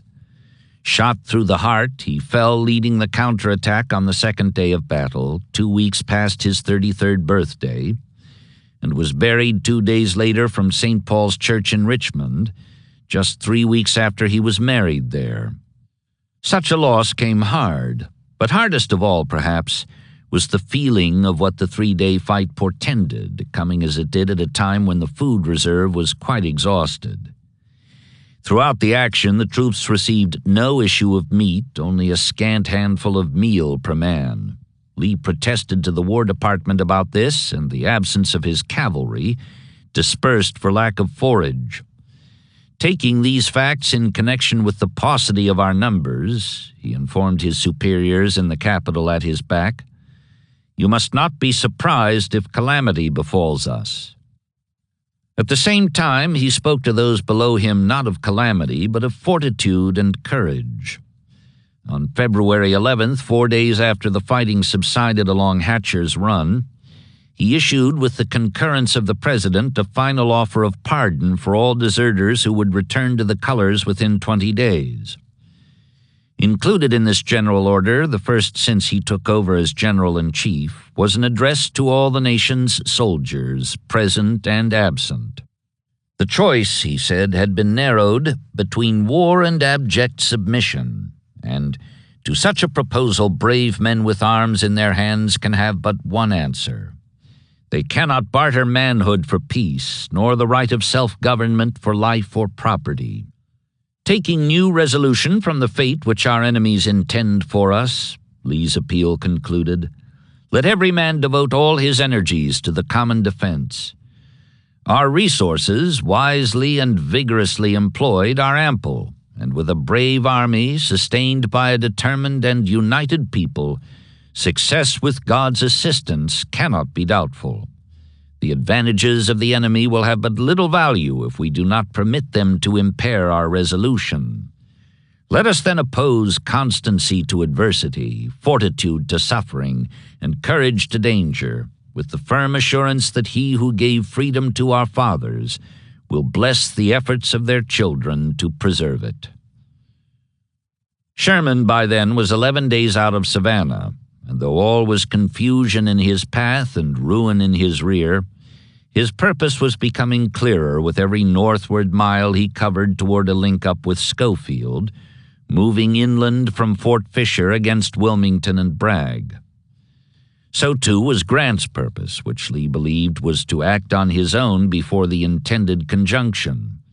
Petersburg now had been under siege for 8 relentless months, 5 times the length of Vicksburg's previous 48-day record. But the chances were that the Blue commander wanted to avoid having it said that he could never have taken the place without the help of the forces coming up through the Carolinas. I think General Grant will move against us soon, Lee wrote his wife some 10 days later. Within a week, if nothing prevents, and no man can tell what may be the result. I want to see the long-deferred chastisement begin. If we don't purify South Carolina, it will be because we can't get a light, an Illinois major wrote home while awaiting orders to cross the Savannah River. 6 weeks later, when he got his next chance to post a letter, he could look back on a job well done and satisfaction achieved. The Army burned everything it came near in the state of South Carolina, he informed his wife. Not under orders, but in spite of orders. The men had it in for the state, and they took it out in their own way. Our track through the state is a desert waste. In some commands, Judson Kilpatrick's for one, there were at least informal orders for such destruction. In after years, the cavalry leader told his staff at a dinner he gave on the eve of setting out, when travelers passing through South Carolina shall see chimney stacks without houses and the country desolate, and shall ask who did this, some Yankee will answer Kilpatrick's cavalry. Moreover, he did what he could to fulfill this prophecy en route. Descending on Barnwell 4 days later, just beyond the Salkehatchie, his troopers left little behind them but ashes and the suggestion that the town be renamed Burnwell. It seems to be decreed that South Carolina, having sown the wind, shall reap the whirlwind, a veteran infantryman asserted, and was echoed by a comrade. South Carolina has commenced to pay an installment long overdue on her debt to justice and humanity. With the help of God, we will have principal and interest before we leave her borders. There is a terrible gladness in the realization of so many hopes and wishes. Sherman, having cast himself in the role of avenging angel, saw his long-striding Western veterans as crusaders, outriders for the Union, charged with imparting to the heathen Carolinians a wisdom that began with fear, and they in turn were proud to view their service in that light. Do-boys, they called themselves, happy to be at the bidding of a commander who did not intend to restrain his army unduly, lest its vigor and energy should be impaired. Anticipating a two-way profit from such license, high spirits within the column, panic in its path, he was hard put to say which of these benefits he valued most. It is impossible to conceive of a march involving more labor and exposure, he would say, yet I cannot recall an instance of bad temper. Throughout what was known from the outset as the Smoky March, a free-swinging jocularity obtained, as if to demonstrate that the damage, however severe, was being inflicted in high good humor, not out of meanness or any such low motivation. "There goes your damned old gospel shop," the soldiers crowed by way of a warm-up for the march, as they pulled down the steeple and walls of a church in Hardeeville. Vandalism, though not encouraged, was seldom punished, according to an artillery captain who also served as an undercover reporter for the New York Herald. He noted that while in Georgia few houses were burned, here few escaped, with the result that the middle of the finest day looked black and gloomy because of the dense smoke rising on all sides. Here again the cavalry did its share, Kilpatrick being under instructions to signal his whereabouts out on the flank by setting fire to things along the way. "Make us smoke like Indians do on the plains," Sherman had told him. By way of further protection against the pangs of conscience in case any tried to creep in, the marchers developed a biting dislike for the natives, especially those who had anything to lose. In Georgia, we had to respect the high-toned feelings of the planters, the Herald's artillerist explained, for they yielded with a dignity that won our admiration. In Carolina, the inhabitants, with a fawning, cringing subserviency, hung around our camps, craving a bite to eat. Enlarging on this, a Massachusetts colonel declared that he felt no sympathy for these victims of the Army's wrath or hijinks. "I might pity individual cases brought before me," he wrote home, "but I believe that this terrible example is needed in this country as a warning to those men in all time to come who may cherish rebellious thoughts. I believe it is necessary in order to show the strength of this government and thoroughly to subdue these people." For the most part, though, no matter how amusing all this was for the soldiers trudging northward, or painful for the victims in their path, such depredations had little more to do with the success or failure of the operation, at least at this stage, than did the marksmanship or battle skill of the invaders, who went unchallenged except by skittish bands of butternut horsemen on the flanks. What mattered now was endurance, the ability of the marchers to cover a dozen miles of icy calf-deep bog a day, and the dexterity of the road-laying pioneers, charged with getting the 3,000-odd wagons and ambulances through, as well as the 68 guns.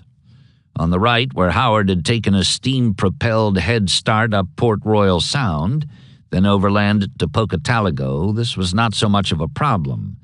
He had only the Salkehatchie to cross before he reached the railroad linking Charleston and Augusta, Sherman's initial tactical objective, whereas Slocum on the left had first the Savannah River and then the Coosawhatchie Swamp to get across before he even approached the Salkehatchie. Howard made it in 7 days. The wonder was that Slocum took only 2 days longer, considering the obstacles he encountered, especially the Coosawhatchee, which was 3 rain-swollen miles across and belt-buckle deep, or sometimes worse, for nearly a mile on either side of the main channel. Uncle Billy seems to have struck this river endways, one floundering veteran complained, submerged to his armpits in liquid muck and crackling skim ice. In addition to a 300-foot bridge that spanned the deeper-bottomed channel, the pioneers had to corduroy both approaches in and out of the morass and pin down the split sapling mats laid crosswise 2 and 3 feet under water to keep them from floating away. All this was managed handily using materials on the scene. The 6 divisions crossed with a minimum of delay, if not of discomfort. By February 9th, Slocum had all his men and vehicles over the Salkehatchie and in camp along the railroad west of Blackville, alongside Howard, who had reached and begun wrecking it 2 days ago, east to Bamberg, within 15 miles of Branchville. For 2 more days they stayed there, converting 30 miles of track into twisted scrap iron, and then both wings were off again, slogging northward for the Congaree and the capital on its opposite bank, some 50 miles away. In addition to the terrible gladness the marchers felt because of the destruction they had wrought, official and unofficial, along and on both sides of their line of march, they also felt considerable hindsight amazement at the speed they had made through the midwinter swamps. Nor were they by any means the only ones to feel this. Up in western North Carolina, where he was awaiting the outcome of efforts by friends in Richmond to achieve his reinstatement to the command from which he had been removed just over half a year before, Joe Johnston was even more amazed than were the soldiers who had accomplished this near miracle of stamina and logistics. He had been told by experts that the South Carolina hinterland was impenetrable at this season of the year, all the roads being underwater, and he had believed it. But when I learned that Sherman's army was marching through the Sauk swamps, making its own corduroy roads at the rate of 12 miles a day and more, he said later, I made up my mind that there had been no such army in existence since the days of Julius Caesar. Sherman rather agreed with this assessment. He had ridden with Howard on the less obstructed right, northwest from Pocataligo across the Salkehatchie, and when Slocum came up on the left along the railroad, having also encountered little formal opposition, the red-haired general's enthusiasm flared. For one thing, it was evident that his strategy of striking at a central objective while feinting simultaneously at others beyond his flanks was still effective. And for another, it was equally clear that his policy of giving his troops a freer hand, not only to forage but also to visit their frisky wrath on the property of aboriginal secessionists along both routes of march, was bearing fruit. Soldiers and civilians alike, the Confederates seemed unstrung by indecision and alarm. So far, the only resistance had come from cavalry snapping ineffectively at his wingtips. And already he could see that McGraw's appeal for South Carolinians to ambuscade the bluecoats in their midst was even less productive than Joe Brown's had been 2 months ago in Georgia, with the result that in his attitude toward the enemy ahead, Sherman became more confident and high-handed than ever. I had a species of contempt for these scattered and inconsiderable forces, he afterwards declared, and the record sustained his claim. Midway of the 2-day pause for railroad twisting, for example, when he received a flag of truce note from Wheeler offering to quit burning cotton in the path of the invaders if they in turn would discontinue burning houses, he kept his answer brief and to the point. He was unwilling to waste time now in an argument over the propriety of gratuitous destruction, nor did he intend to fall into the fibrous trap that had snared Banks last spring up the Red River. In short, he declined to enter into any discussion of the matter except to tell the rebel cavalrymen, I hope you will burn all cotton and save us the trouble. All you don't burn, I will. Next day, February 9th, he was off again across the Edisto, hard on the go for the Congaree and Columbia just beyond. The two wings marched in near conjunction now, and once more it was as if the friction match had replaced the rifle as the basic infantry weapon. Barns exploded in flame as soon as the foragers emptied them of stock and corn. Deserted houses loosed heavy plumes of smoke on the horizon. Even the split-rail fences crackled along roadsides, and Kilpatrick was complaining of how the infernal bummers, outstripping his troops in the race for booty, managed to plunder every hamlet and town before the cavalry came up. Aware that their next prize was the state capitol, the very cradle of secession, the veterans chanted as they swung along the roads converging northward on their goal, "Hail Columbia, happy land! If I don't burn you, I'll be damned." Riding among them, his spirits as high as their own, sandy-haired, sharp-featured, an associate described him, his nose prominent, his lips thin, his gray eyes flashing fire as fast as lightning on a summer's day, his whole face mobile as an actor's and revealing every shade of thought or emotion that flitters across his active mind. Sherman would have been an even higher feather if he had known that Schofield's troops, long icebound up the Potomac, began unloading that same day at Fort Fisher, preparatory to moving against Wilmington and points inland, as agreed upon beforehand.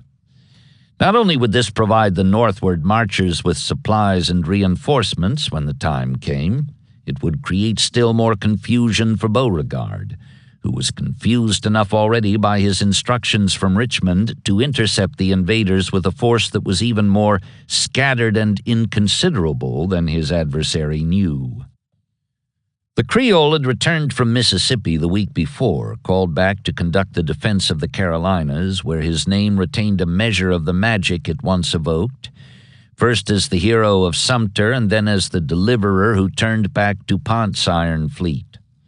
On February 2nd, the day after his arrival in Augusta, he assembled a council of war for discussion of how to go about intercepting Sherman's double-pronged advance, which had begun in earnest just the day before.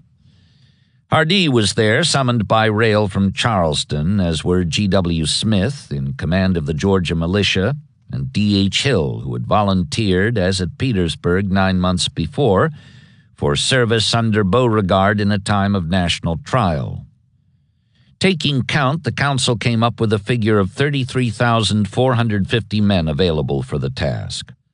But this was a considerable overestimate, since it included some 7,500 veterans from the Army of Tennessee, only 3,000 of whom were yet on hand, as well as Hoke's 6,000, pinned down at Wilmington by the fall of Fort Fisher, and Smith's 1,500 Georgians, forbidden by law to move outside their home state.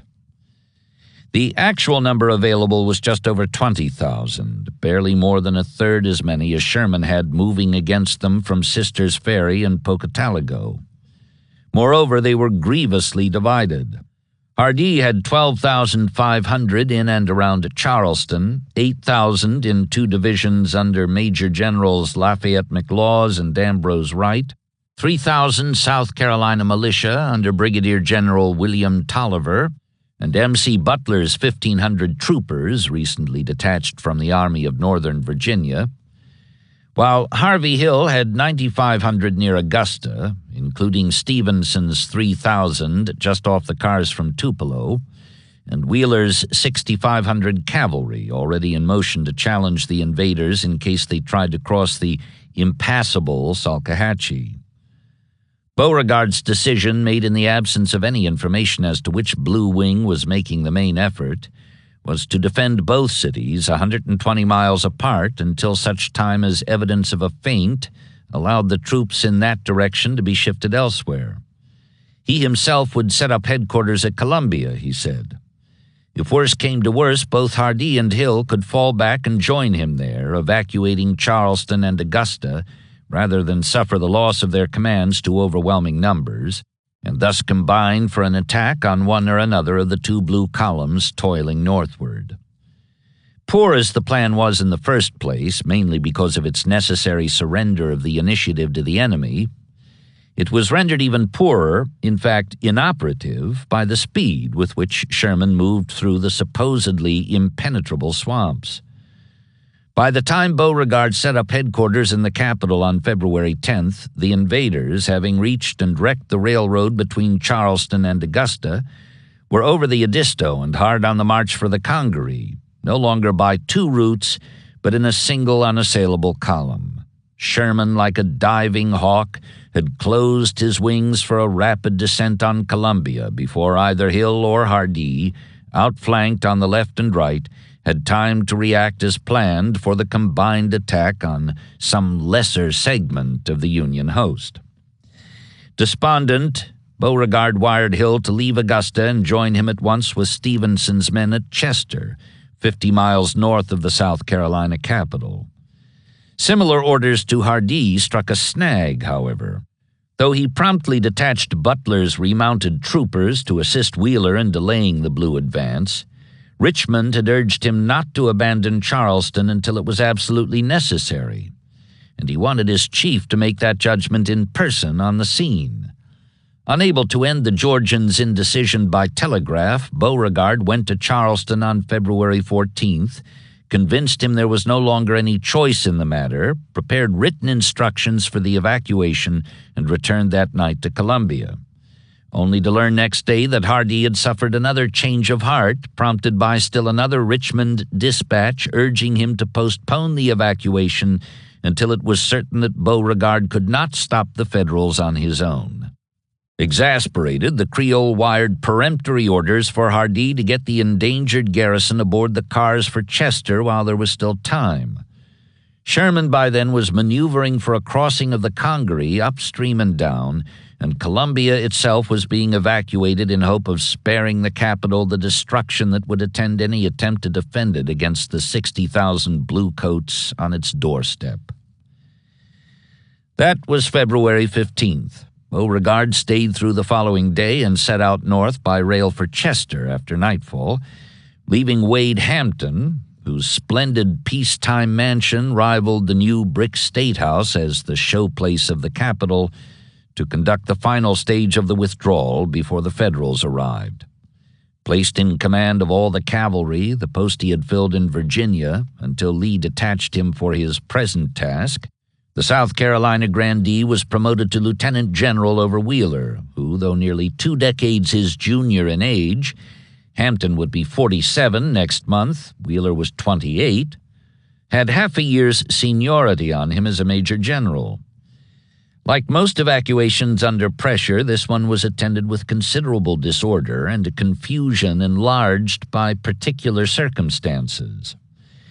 Columbia, a neat, well-laid-out little city with a charm befitting its uplands heritage as a center for culture and commerce, had grown in the course of the past 2 years from a population of about 8,000 to better than 20,000, largely as a result of the influx of people from threatened areas on the seacoast, and more recently, and in even larger numbers, from regions along or near the Georgia border thought to lie in the path of Sherman's burners. Convinced that the capital was strategically unimportant, especially in comparison with directly menaced Charleston and Augusta, prominent landowners and businessmen sought refuge here for their families as well as for their valuables and house slaves. Before the war, there had been 3 banks in Columbia. Now there were 14, including all of bombarded Charleston's, shifted beyond reach of the heaviest naval guns. Moreover, this notion of inland security persisted well beyond the time that Sherman left Savannah. Just last week, on February 9th, the editor of the local South Carolinian had assured his readers that there was no real tangible cause for supposing that the Yankees had Columbia in mind. Then suddenly they knew better. Sherman was 2 days off, then 1, then none, guns booming from the Congaree bottoms just across the way. There was neither time nor means for removing their sequestered goods beyond his reach. Offers as large as $500 hired no wagons, and men and women competed testily for seats or standing room on every northbound train. Earlier, the authorities had ordered all cotton transported from in-town warehouses for burning in open fields beyond the city limits, and the bales were trundled into the streets for rapid loading when the time came. They sat there still, spilling their fluffy, highly combustible fiber through rents in the jute bagging. Columbia thus was a tinderbox, ready to burst into flame at the touch of a match or a random spark, by the time the rear guard handful of gray troopers pulled out Friday morning, February 17th, and Major T.J. Goodwin set out with 3 aldermen in a carriage flying a white flag, charged by Hampton with surrendering the capital to the Bluecoats already entering its outskirts. Sherman rode in about midday, close on the heels of Howard's lead brigade. Part of Logan's 15th Corps, whose mere proximity he had said would obviate the need for sowing any hated place with salt, its members were given the customary privilege, as the first troops in, of policing the captured town and enjoying all it had to offer in the way of food and fun. A blustery wind had risen and was blowing the spilled cotton about the streets in wisps and skeins. Asked later why, under these explosive circumstances, he had not kept his veterans in formation and under control while they were in occupation of the surrendered capital, the red-haired Ohioan replied indignantly, "I would not have done such a harshness to save the whole town. They were men, and I was not going to treat them like slaves." Liquor shops were among the first establishments to be looted when the troops broke ranks and scattered, but this was more from habit than from need, since friendly house slaves stood in front of many residences offering the soldiers drinks from bottles they had brought up from abandoned cellars. "Lord bless you, massa, try some dis," a genial white-haired butler said, extending a gourd dipper he kept filled with fine old brandy from a bucket in his other hand. Breakfastless and exuberant, a good part of the command was roaring drunk in short order. Slocum, whose left wing crossed upstream and went into camp beyond the city, saw in this the main cause for what would follow after sundown. A drunken soldier with a musket in one hand and a match in the other is not a pleasant visitor to have about the house on a dark, windy night, he afterwards remarked, particularly when for a series of years you have urged him to come so that you might have an opportunity of performing a surgical operation on him. Sherman apparently thought so too. "Look out," he told Howard, observing the effect of all this proffered whiskey, "or you'll have hell to pay. You'd better go and see about it in person." Howard did go and see about it. Alarmed, he stopped the informal distribution of spirits and, after nightfall, ordered the drunken brigade relieved by another from the same division, which had marched through the city earlier to camp on the far side. But it was altogether too late by then. The men of the first having scattered beyond recall, the practical outcome was that a second 15th Corps brigade was added to the milling throng of celebrants and looters. By then, moreover, the frightened citizens had learned what the soldiers meant when, passing through the windy streets that afternoon, they told them, "You'll catch hell tonight." Sherman could have interpreted for them, though as it happened he only found out about the prophecy after it had been fulfilled. Weary, he took an early supper and lay down to rest in a bedroom of the house his staff had commandeered for headquarters. Soon after dark, he would remember, I became conscious that a bright light was shining on the walls. Columbia was burning, and burning fiercely, in more than a dozen places simultaneously. Hampton's mansion was one of the first to go, along with Treasury Secretary Trenham's, and lest it be thought that these had been singled out because of their owner's wealth or politics, the Gervais Street red light district was put to the torch at the same time, as well as Cotton Town, a section of poorer homes to the northwest, and stores and houses along the riverfront. One object of special wrath was the Baptist church where the South Carolina Secession Convention had first assembled, but the burners were foiled by a Negro they asked for directions. As it happened, he was the sexton of the church they sought, and he pointed out a rival Methodist establishment just up the block, which soon was gushing flames from all its windows. So presently was the nearby Ursuline convent, whose Mother Superior was known to be the sister of Bishop Patrick N. Lynch, an outspoken secessionist who had celebrated the breakup of the Union back in '61 with Thanksgiving rites in his Charleston cathedral. Hardest hit of all was the business district. Terrified pigeons flapped and wheeled in the drifting smoke, unable to find a place to light, and the hysterical screams of women combined strangely with the lowing of cattle trapped in their stalls. All around us were falling thickly showers of burning flakes, a 17-year-old girl wrote in her diary next day. Everywhere the palpitating blaze walled the streets as far as the eye could reach, filling the air with its terrible roar. On every side was the crackling and devouring fire, while every instant came the crashing of timbers and the thunder of falling buildings. A quivering molten ocean seemed to fill the air and sky.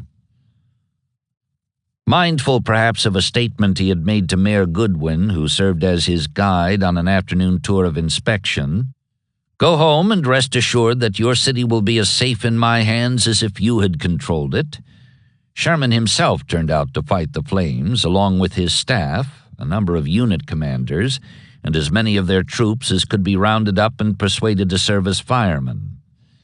Of the rest, unwilling to end their fun or too drunk to follow orders, 370 were placed in arrest, 2 were shot and killed, and 30 wounded. That still left enough at large to defeat the efforts being made to confine the conflagration. Some among them hurried from block to block, carrying wads of turpentine-soaked cotton for setting fire to houses so far spared, while others used their rifles to bayonet hoses and crimple pumpers brought into play by the civilian fire department. Before the night was over, another whole division was summoned into the city to help subdue the arsonists and the flames, but even that did not suffice until about 4 o'clock in the morning, when the wind relented enough to let the flames die down and save the capital from annihilation. As it was, when the sun rose 2 hours later, blood-red through the murk of heavy smoke, 2/3 of Columbia lay in ashes. Fire had raged through 84 of its 124 blocks, with such effect that the girl diarist could see nothing from her position near the center, but heaps of rubbish, tall, dreary chimneys, and shattered brick walls. Burned-out families gathered in the parks and on the common, huddled among such possessions as they had managed to save. Some of the women were weeping uncontrollably. Others were dry-eyed, either from shock or from a sharpened hatred of the Yankees. An Illinois surgeon moved among them for a time, then withdrew sadly. "I talked with some," he wrote in his diary that night, "but it made me feel too bad to be endured." Sherman had a different reaction. "Though I never ordered it and never wished it," he was to say of the burning, "I've never shed any tears over it because I believe that it hastened what we all fought for, the end of the war." As for blame, he fixed that on Hampton for starting the fire and on God for enlarging it. He charged the rebel general with ripping open bales of cotton, piling it in the streets, burning it, and then going away, at which point God Almighty started wind sufficient to carry that cotton wherever he would. Originally, while the fire was in progress, he had seen whiskey as the overriding cause of the catastrophe, available in quantity because the departed graybacks had foolishly made an evacuated city a depot of liquor for an army to occupy. Under its influence, he admitted, his soldiers may have assisted in spreading the fire after it once began and may have indulged in unconcealed joy to see the ruin of the capital of South Carolina. But he did not dwell long on this aspect of the case, saying instead, "I disclaim on the part of my army any agency in this fire, but on the contrary claim that we saved what of Columbia remains unconsumed. And without hesitation I charged General Wade Hampton with having burned his own city of Columbia, not with malicious intent or as the manifestation of a silly Roman stoicism, but from folly and want of sense in filling it with lint, cotton, and tinder." So he declared in his formal report of the campaign, although he conceded in his memoirs 10 years later that there had been method in his arraignment of his adversary for the burning. "I distinctly charged it to General Wade Hampton," he wrote then, "and confess I did so pointedly, to shake the faith of his people in him, for he was, in my opinion, a braggart and professed to be the special champion of South Carolina." For 2 more days the army remained in and around Columbia, probing the rubble for overlooked spoils and expanding the destruction by burning down the Confederate arsenal and a Treasury printing office, legitimate targets which somehow had survived the conflagration. The Preston mansion, where Hood had visited his fiancée on his way to Richmond 2 weeks back, escaped entirely.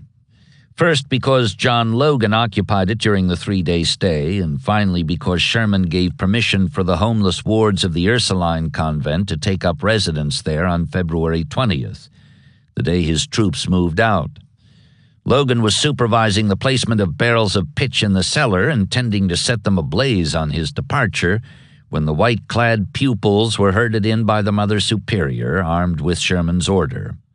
Blackjack loosed a string of oaths at this sparing of a rebel general's ornate property, but had no choice except to let the house go unburned when he took up the march. It was northward as before. The feint now was at Chester, 50 miles away, and at Charlotte, about the same distance farther on, across the North Carolina line. Beyond Winnsboro, however, which the outriding bummers set afire next day, though not soon enough to keep the main body from coming up in time to save most of it from the flames, both infantry wings turned hard right for a crossing of the Wateree River, a dozen miles to the east, and a fast march on Cheraw, en route to Fayetteville and Goldsboro, where Sherman had arranged for Schofield to meet him with supplies brought inland from Wilmington and New Bern. Alas, it was just at this critical stage, with by far the worst stretch of the march supposedly behind him, that the pace slowed to a crawl.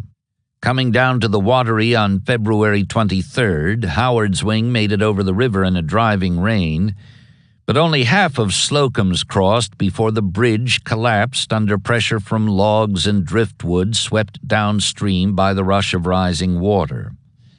Davis's 14th Corps was left stranded on the western bank, and the other 3, having made it over, soon had cause to wish they hadn't.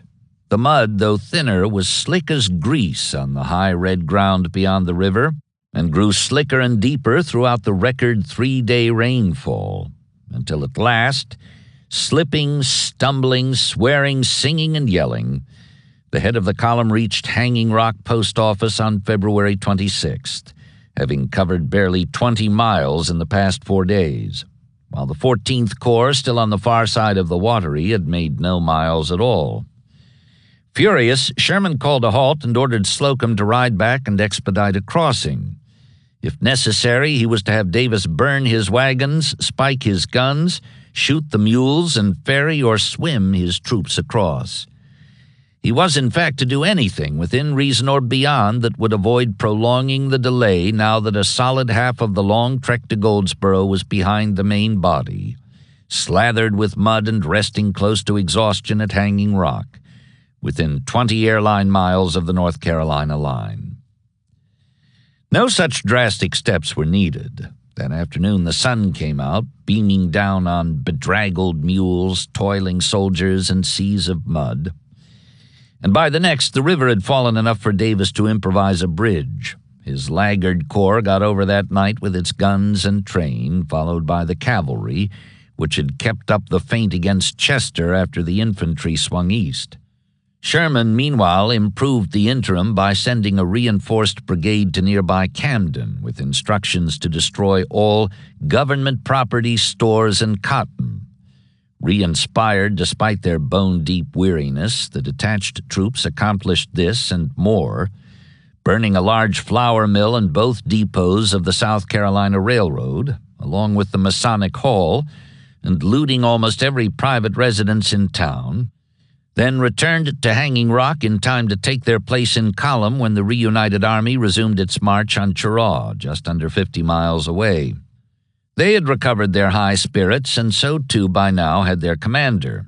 He had learned from newspapers gathered round about that Charleston, evacuated by Hardee on the night Columbia burned, had been occupied next morning by units from Foster's garrison at Savannah, a splendid example of what Sherman had meant when he told him to be ready to pick up the apples. Symbolically, at any rate, for it was here, not quite 2 months under 4 long years ago, that the war began. This was the biggest apple of them all. 4 days later, moreover, while the inland marchers were turning east across the Wateree, Schofield had captured Wilmington, freeing his and Terry's men for the appointed meeting in the interior next month. One other piece of news there was, but Sherman was not sure just yet whether he was glad or sorry to receive it. Joe Johnston, he learned, had replaced Beauregard as commander of the scattered and inconsiderable forces assembling in his front.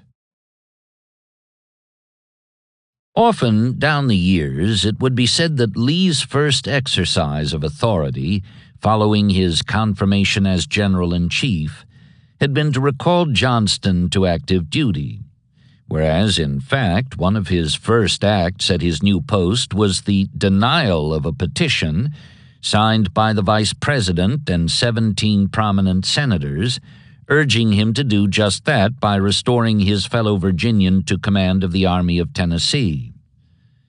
The 3 corps of that army have been ordered to South Carolina and are now under the command of General Beauregard, he replied on February 13th, 1 week after his elevation. I entertain a high opinion of General Johnston's capacity, but think a continual change of commanders is very injurious to any troops and tends greatly to their disorganization. At this time, as far as I understand the condition of affairs, an engagement with the enemy may be expected any day, and a change now would be particularly hazardous. General Beauregard is well known to the citizens of South Carolina, as well as to the troops of the Army of Tennessee, and I would recommend that it be certainly ascertained that a change was necessary before it was made. Besides, he told Stevens and the others, I do not consider that my appointment confers the right which you assume belongs to it, nor is it proper that it should. I can only employ such troops and officers as may be placed at my disposal by the War Department. Old Joe, it seemed, would have to bide his time in the Carolina Piedmont, awaiting the outcome of further efforts by his supporters. But developments over the course of the next week provoked a reassessment of the situation. For one thing, Beauregard's health was rumored to be feeble and precarious, which might account for his apparent shakiness under pressure.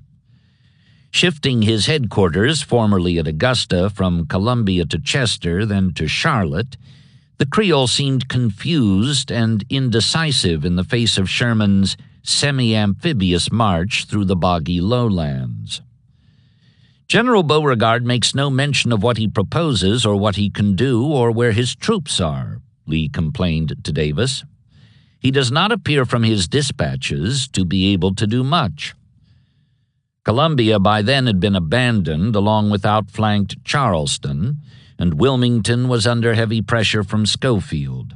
At which point, on February 21st, Davis received and passed on to Lee a wire just in from Beauregard, once more proposing a grand strategy designed to bring the Yankees to their knees.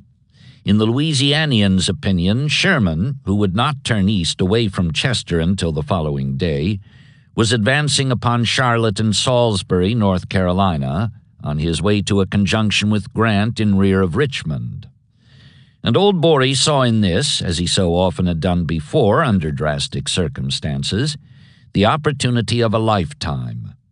I earnestly urge a concentration of at least 35,000 infantry and artillery at Salisbury, if possible, to give him battle there and crush him, then to concentrate all forces against Grant, and then to march on Washington and dictate a peace.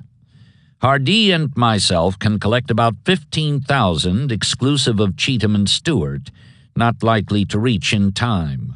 If Lee and Bragg can furnish 20,000 more, the fate of the Confederacy would be secure. Unknowingly, Beauregard had proposed his last air castle strategy of the war. "The idea is good, but the means are lacking," Lee told Davis 2 days later. He had by then made up his mind that the Creole had to go, and by way of providing a successor, he had already sounded out Breckinridge on the matter. "Sherman seems to have everything his own way," he informed the War Secretary on February 19th, the day after Charleston fell, adding that he could get little useful information from the general charged with contesting the Blue advance through the Carolinas. "I do not know where his troops are or on what lines they are moving. His dispatches only give movements of the enemy. He has a difficult task to perform under present circumstances, and one of his best officers, General Hardee, is incapacitated by sickness. I have also heard that his own health is indifferent, though he has never so stated. Should his strength give way, there is no one on duty in the department that could replace him, nor have I anyone to send there.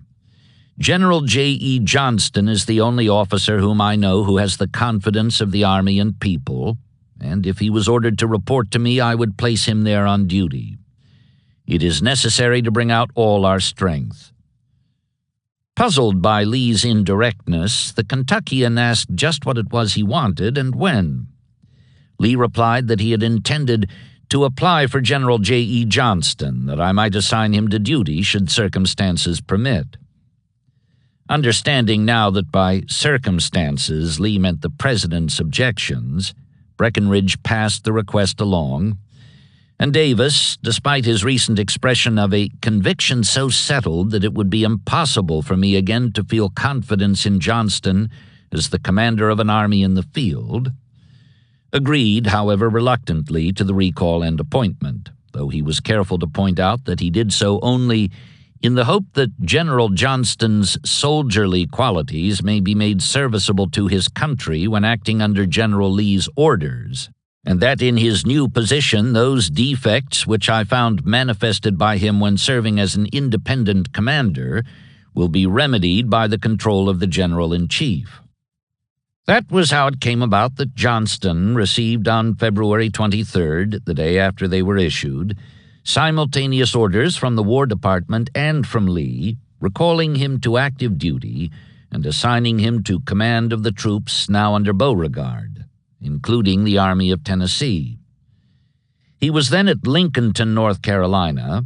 "I am in the regular line of strategic retreat," Mrs. Chestnut, who preceded him there in her flight from threatened Mulberry, had remarked sarcastically when she learned that he was expected any day, 30 miles northwest of Charlotte, where Beauregard had established headquarters after falling back from Chester.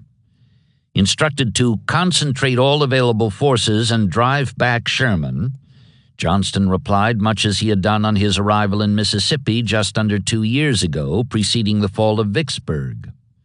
"It is too late. The remnant of the Army of Tennessee is much divided. So are the other troops. Is any discretion allowed me? I have no staff."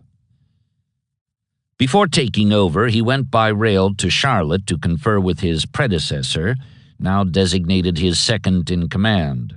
Beauregard assured him of his support, having just wired Lee that he would at all times be happy to serve with or under so gallant and patriotic a soldier. Privately, though, the Louisianian was bitterly disappointed at having once more been relegated to a subordinate position, as at Manassas, Shiloh, and Petersburg. "My greatest desire has always been to command a good army in the field," he had recently declared. "Will I ever be gratified?" Now in the Carolinas, as in Mississippi nearly 3 years before, following his canny withdrawal from Halleck's intended trap at Corinth, another chance had come and gone, and he knew this was the last. Fate and Davis had undone him now as then. Johnston was by no means correspondingly elated. Though he was grateful for Beauregard's loyalty, he believed the post afforded little opportunity for success or even survival. He had, as he informed one of his Richmond supporters, not exactly no hope, but only a faint hope. and even this was presently seen to have been an overstatement of the case. He said later that he took over in Charlotte February 25th with a full consciousness that we could have no other object in continuing the war than to obtain fair terms of peace, for the Southern cause must have appeared hopeless then to all intelligent and dispassionate Southern men.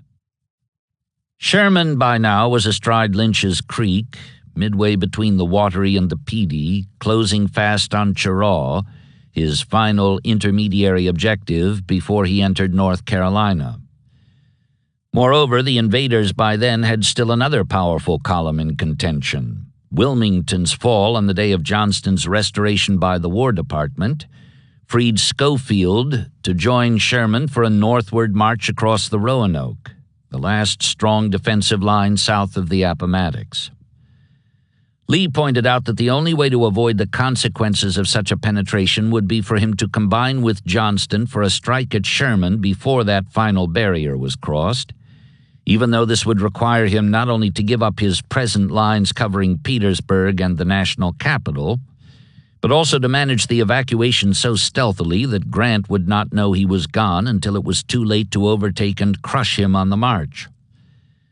How long the odds were against his achieving such a deliverance, Lee did not say, yet he did what he could to warn his superiors of the sacrifice involved in the attempt.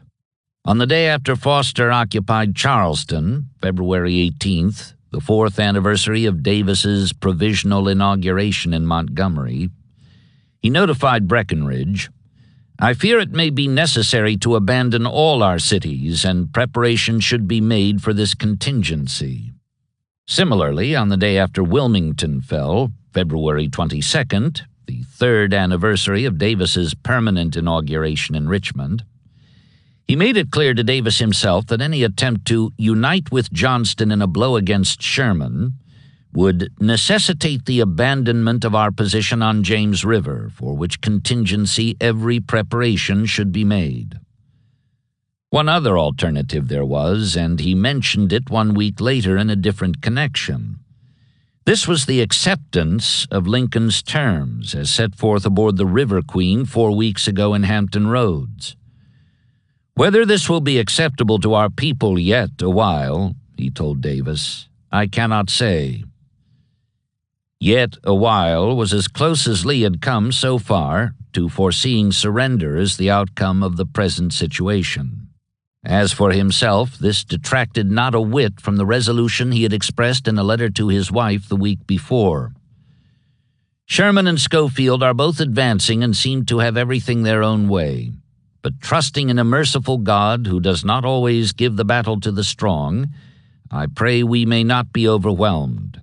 I shall, however, endeavor to do my duty and fight to the last."